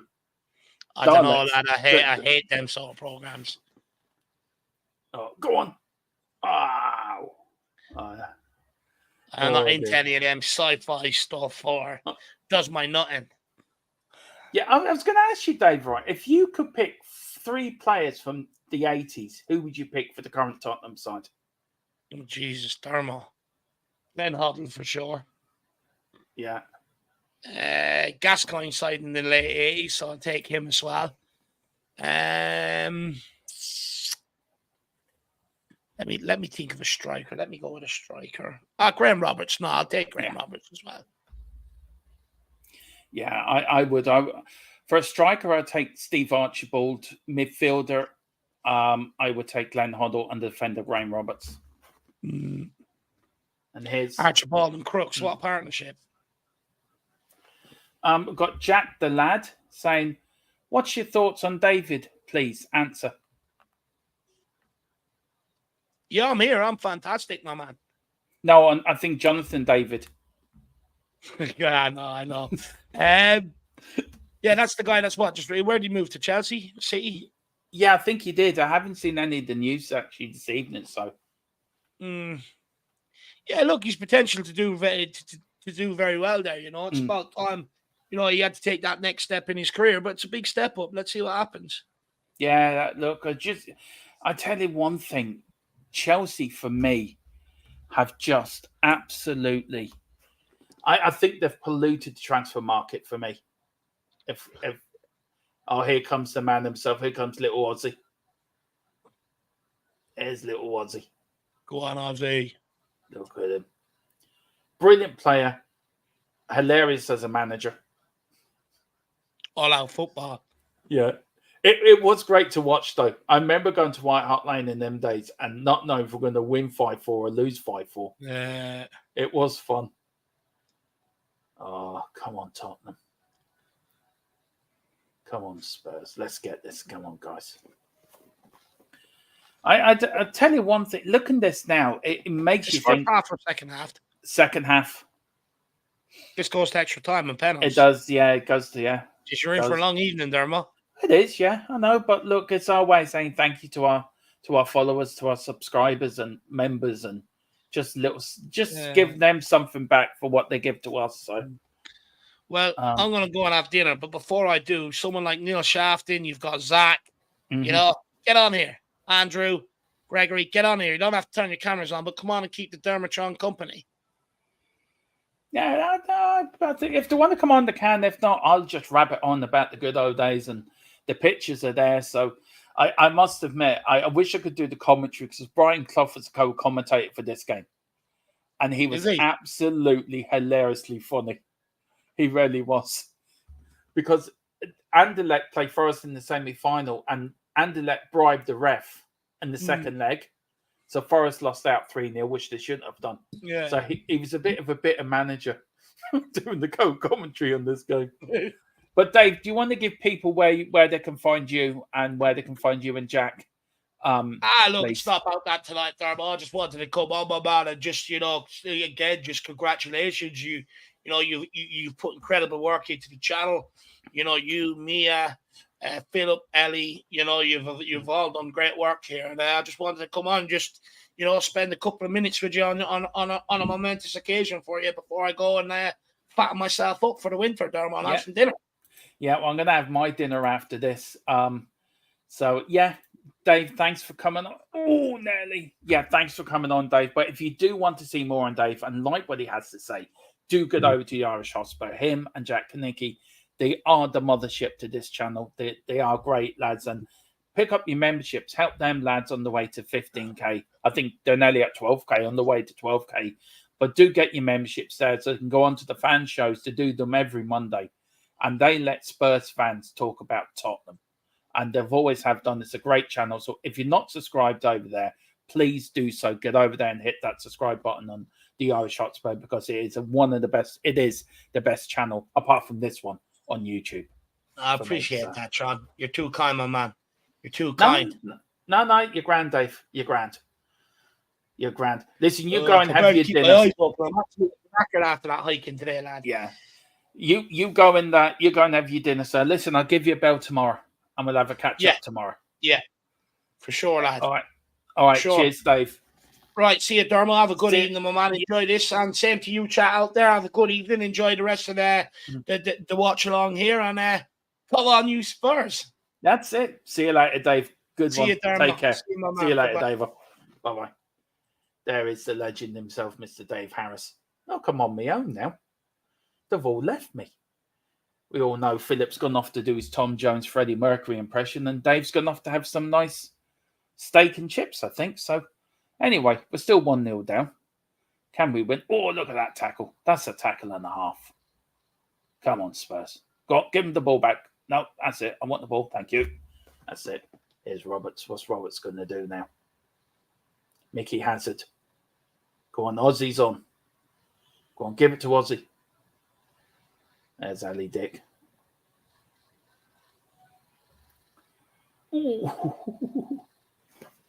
Oh, Dave said he's having an Indian tonight. Oh, enjoy that. Yeah, we're having a Thai after this. I'm cooking Thai pad noodles after this. So I'm looking forward to that. So big up, Dave. And everyone, please get over to the Irish Hotspur if you can. Brilliant channel, two brilliant lads. Him and Jack, very close friends of mine. So yeah, please show you me love and get over there and hit the like button, but do it here first and then shoot over there to the Irish Hotspur. Oh, here we go, Spurs.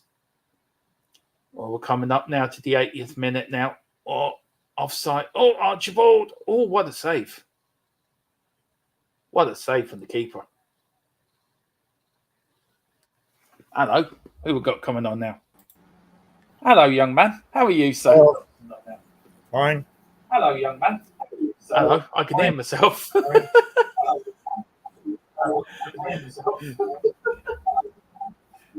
You might have to mute that there, Neil. Okay. Yeah, just yeah. Okay.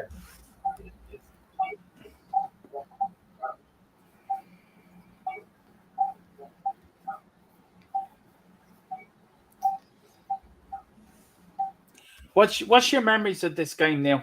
What do you remember of this back in the day? You're on mute. You've muted yourself. There you go. None, because I didn't see it. All right. Oh, you didn't see it. All right. None, 'cause I didn't see it. All right. Oh, you didn't. Oh, No. go on. Go on. Yeah. If we got it, it would have been closed circuit TV, and you would have had to go to a bar. Yeah.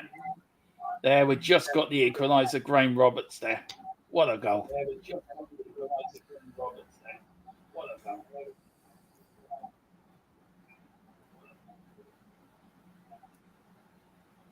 You might want to turn down your TV there, Neil, if you can, because I can hear myself. So if you can turn down. TV's not on. I mean, the sound's off.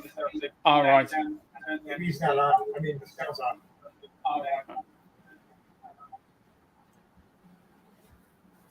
Let's see. Look at that. What a goal, though, wasn't it, though? What a goal by Graham Roberts. Doing the captain's job there. So what do you think of Spurs this season, Neil? Happy with what you're seeing?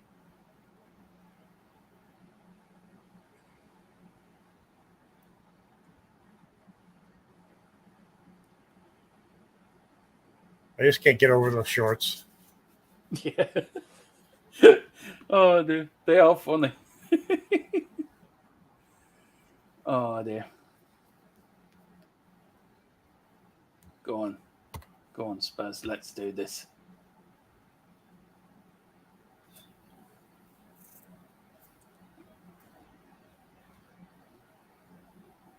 Go on, Mickey.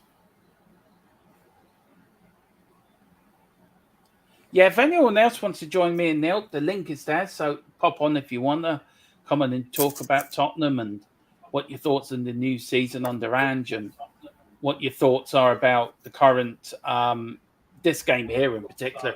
What's your thoughts on Ange so far, Neil, this season? Are you impressed after 2 games? I'm impressed after 2 games, but then again, you know, everybody was impressed with Conte too after 2 games. Yeah, but I think Ange is a bit of a different animal, isn't But I it? think Ange is a more personable manager. Yeah. I think so too. I really do. And I watched an awful lot. I do follow Celtic in Scotland, so I've been following him since he went to Scotland, Celtic, and I saw what he was like up there, and we sort of knew what we were going to get. But look, for me, I thought we played very well in that second half against Man United. We were really the best team on the pitch. We actually played pretty well after the first 20 minutes. It's just a matter of getting their stuff together. Yeah, that's it. It's the same I say today, but if you could pick any of the players tonight playing, who would you pick out of them and put into today's team?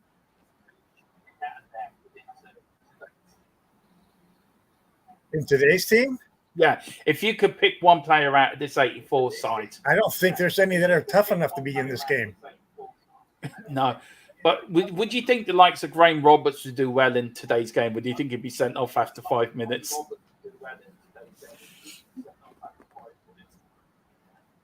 I was more, it's like Franz Beckenbauer, Jurgen Klinsmann, Rudy Diabramczyk. Yeah. Georgie Best. He was something else. Kevin Keegan. Yeah.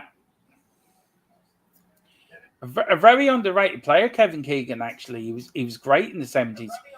Rubinegger as well. He was different class. He really was. Rudy Voller. Yeah, Rudy Voller for me was one of those. I think Klinsmann, I felt he was a bit overshadowed by Klinsmann, I think, sometimes. But Rudy Voller would do the hard work for you. He would. Karl-Heinz Rummenigge. Yeah. I think Rummenigge. Oh yeah, he was German captain, wasn't he? I think Rummenigge. Yeah. Yeah, he was. Yeah. Andrew Gregory here, big up Andrew. He says, I would have Archie up front. Oh yeah, I would too. Archibald, most definitely. Andrew, pop on if you want to. The link's there. I'll put the link in again for you. So jump on and join me and Neil here. And you don't have to show your face if you don't want to. You can have the camera on. When Nelly come, of course, we're coming into extra time now, Nelly. But this game, it's 1-2 all on aggregate. I have a face for radio. Yeah.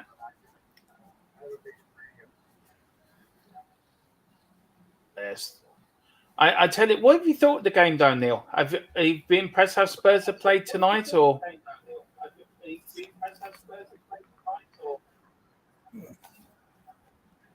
It's a lot slower. I think it was a little bit more methodical. Yeah. Yeah, I can see your point. Guys carried the ball a lot more. It wasn't one-touch passing. Oh, look at that. That's a great crossing. Ooh. But back then, I think it was a different type of football back then as well. I remember as a young lad watching it, and it was more route one, I suppose, in a way. As soon as they get the ball, then they were just booting it up the field. There was no sort of, well, I suppose you would have. Yeah, I remember watching and noticing that the English Premier League was a lot more physical than the German league, which was like playing chess. Yeah. Oh, what a shot! What a save! Yeah, the Germans were always that sort of team, weren't they? Back in the day, especially like the Italians as well. If you went 1-0 down against them, it would be very difficult to beat them because they would just shut the game out, and they're very good at doing it. I would say the Germans and the Italians play that system. Would you say they were more disciplined than the English sides in a way? Oh yeah. It comes Anderlecht now on the attack. Oh, good. Go ahead on. You see a lot more grass stains in the English league than you do in the German league. Oh, yeah, certainly. I don't know about the German league now. I think the German league's a bit more attacking now than it used to be. But definitely back then in the 80s, the Germans were very, very disciplined, like the Italians. Everyone knew their jobs. And that was the thing. Everyone knew their jobs. Everyone knew. Yeah, that's what's the difference also with City. You don't play your position, you're out of the game. Yeah. You don't play your position, you're out of the game. Yeah. Okay.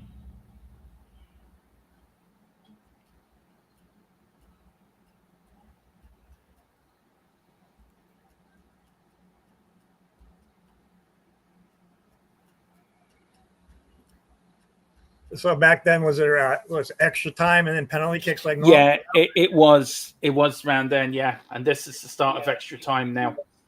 Half an hour, 15 minutes each way, and then penalty kicks. So that was it decided then.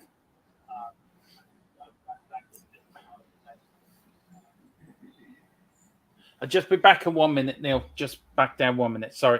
Just give me 1 minute.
Oh dear.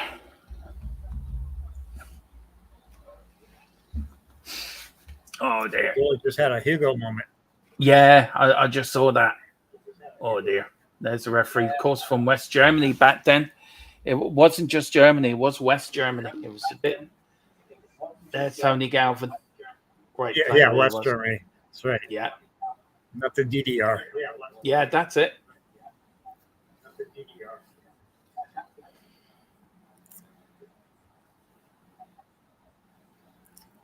You wouldn't have a Leipzig back then. No, that's true. That's very true. Yeah, that's very true. Actually, I never thought of it that way. So, are you a big fan into German football then, Nick? Do you like German football? And No, when I was younger, I watched it. yeah, who would you follow back then? Neil, sorry, not Nick. Mönchengladbach and Schalke. Mm. Oh, good header.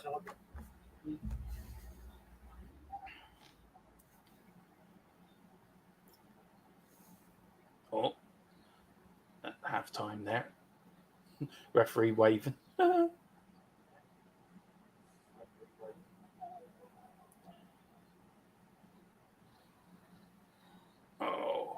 gonna have for a throw in there.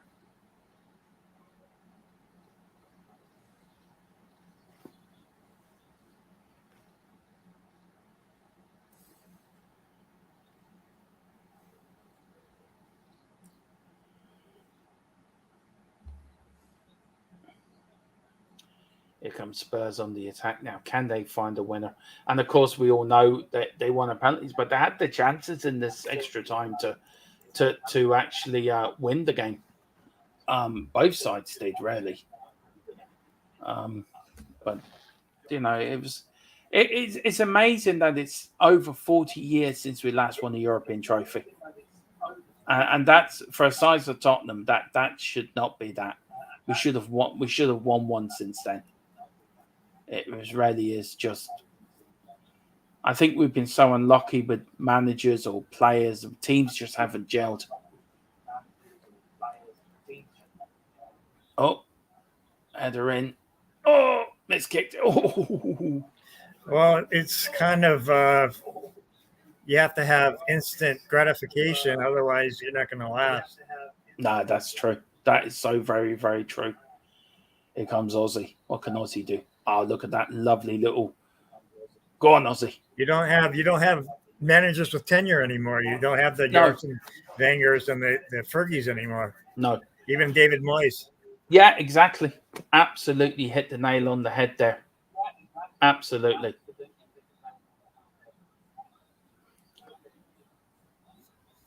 Here comes Danny Thomas. Oh.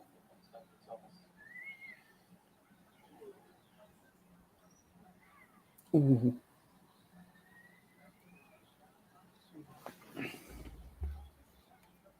Well, I tell you what, Neil, I've actually got an emergency here that's been brought up here at home. So what I'm going to do is we have to stop the game there, which is a shame. But I've just got an emergency happen here. I've just got a phone call. Man. I know. You're going to put me in suspense? I know. What I'm going to do is when I get back, I'm actually going to download the extra time and the penalty shootout, and I will put that up in the channel tonight. So if you give me an hour or so, I'll have the rest of this game up on the channel. It's just that I've got an emergency, and that's all right. As you know, family comes first, Neil. But Neil, it's great having you on. It's great having you on. It's lovely having you on. We must get you on actually for a podcast. We'll get you on for a podcast next week or the week after. And we'll definitely get you one of the shows. But I love what you put into the comments. I'll try to chime in a little more often. Yeah. Andrew, it's grand, Andrew. It's just, hang on, where's the thing? Do you know what? It's just one of them things. Family comes first, so I just have to see what's happening. Go and take care of your emergency. That's more important. Yeah, it is. Well, listen, guys, what I will do when I get back and when I get a chance, I'll record the extra time and the penalties, and I'll put that up on the channel tonight or the early hours tonight for you guys, and I do it as a members only. So it's our treat to you members, because if it wasn't for you guys, me and Philip couldn't do what we can do. And the likes of you, Neil, and Andrew, and people in the chat, all our other members as well, Zachary, have made it absolutely that I can do this. So thank you so much. And thank you, Neil, and everyone for doing what you're doing. Well, listen, we're not here tomorrow. No, thank you guys. We're taking the day off, but we're back Friday with Newsbeat, and then we're back. We're back Friday with Newsbeat with the build up to the game on Saturday, and then Saturday night at 9 o'clock we're doing the podcast, and we're having a debate on ownership and on Saudi Arabia and the Pro League and ownership of British football clubs, and will the Pro League threaten the football pyramid in Europe. So we've got that coming on Saturday night, so do join us then. But hit that like button, hit that subscription as well, pick up your members, and be like Neil as well. Neil's a member, and Neil gets to come on, and members do get to come on as well. So thank you guys so much. Enjoy the rest of your evening. As I said, I will record the extra time and the penalties, put it up on the channel before tomorrow for you guys. So whatever you do, come on, you Spurs. In Big Ange we trust. Right. You think I would have had this prepared to go in that bit? See ya. See you later. Come on, you Spurs.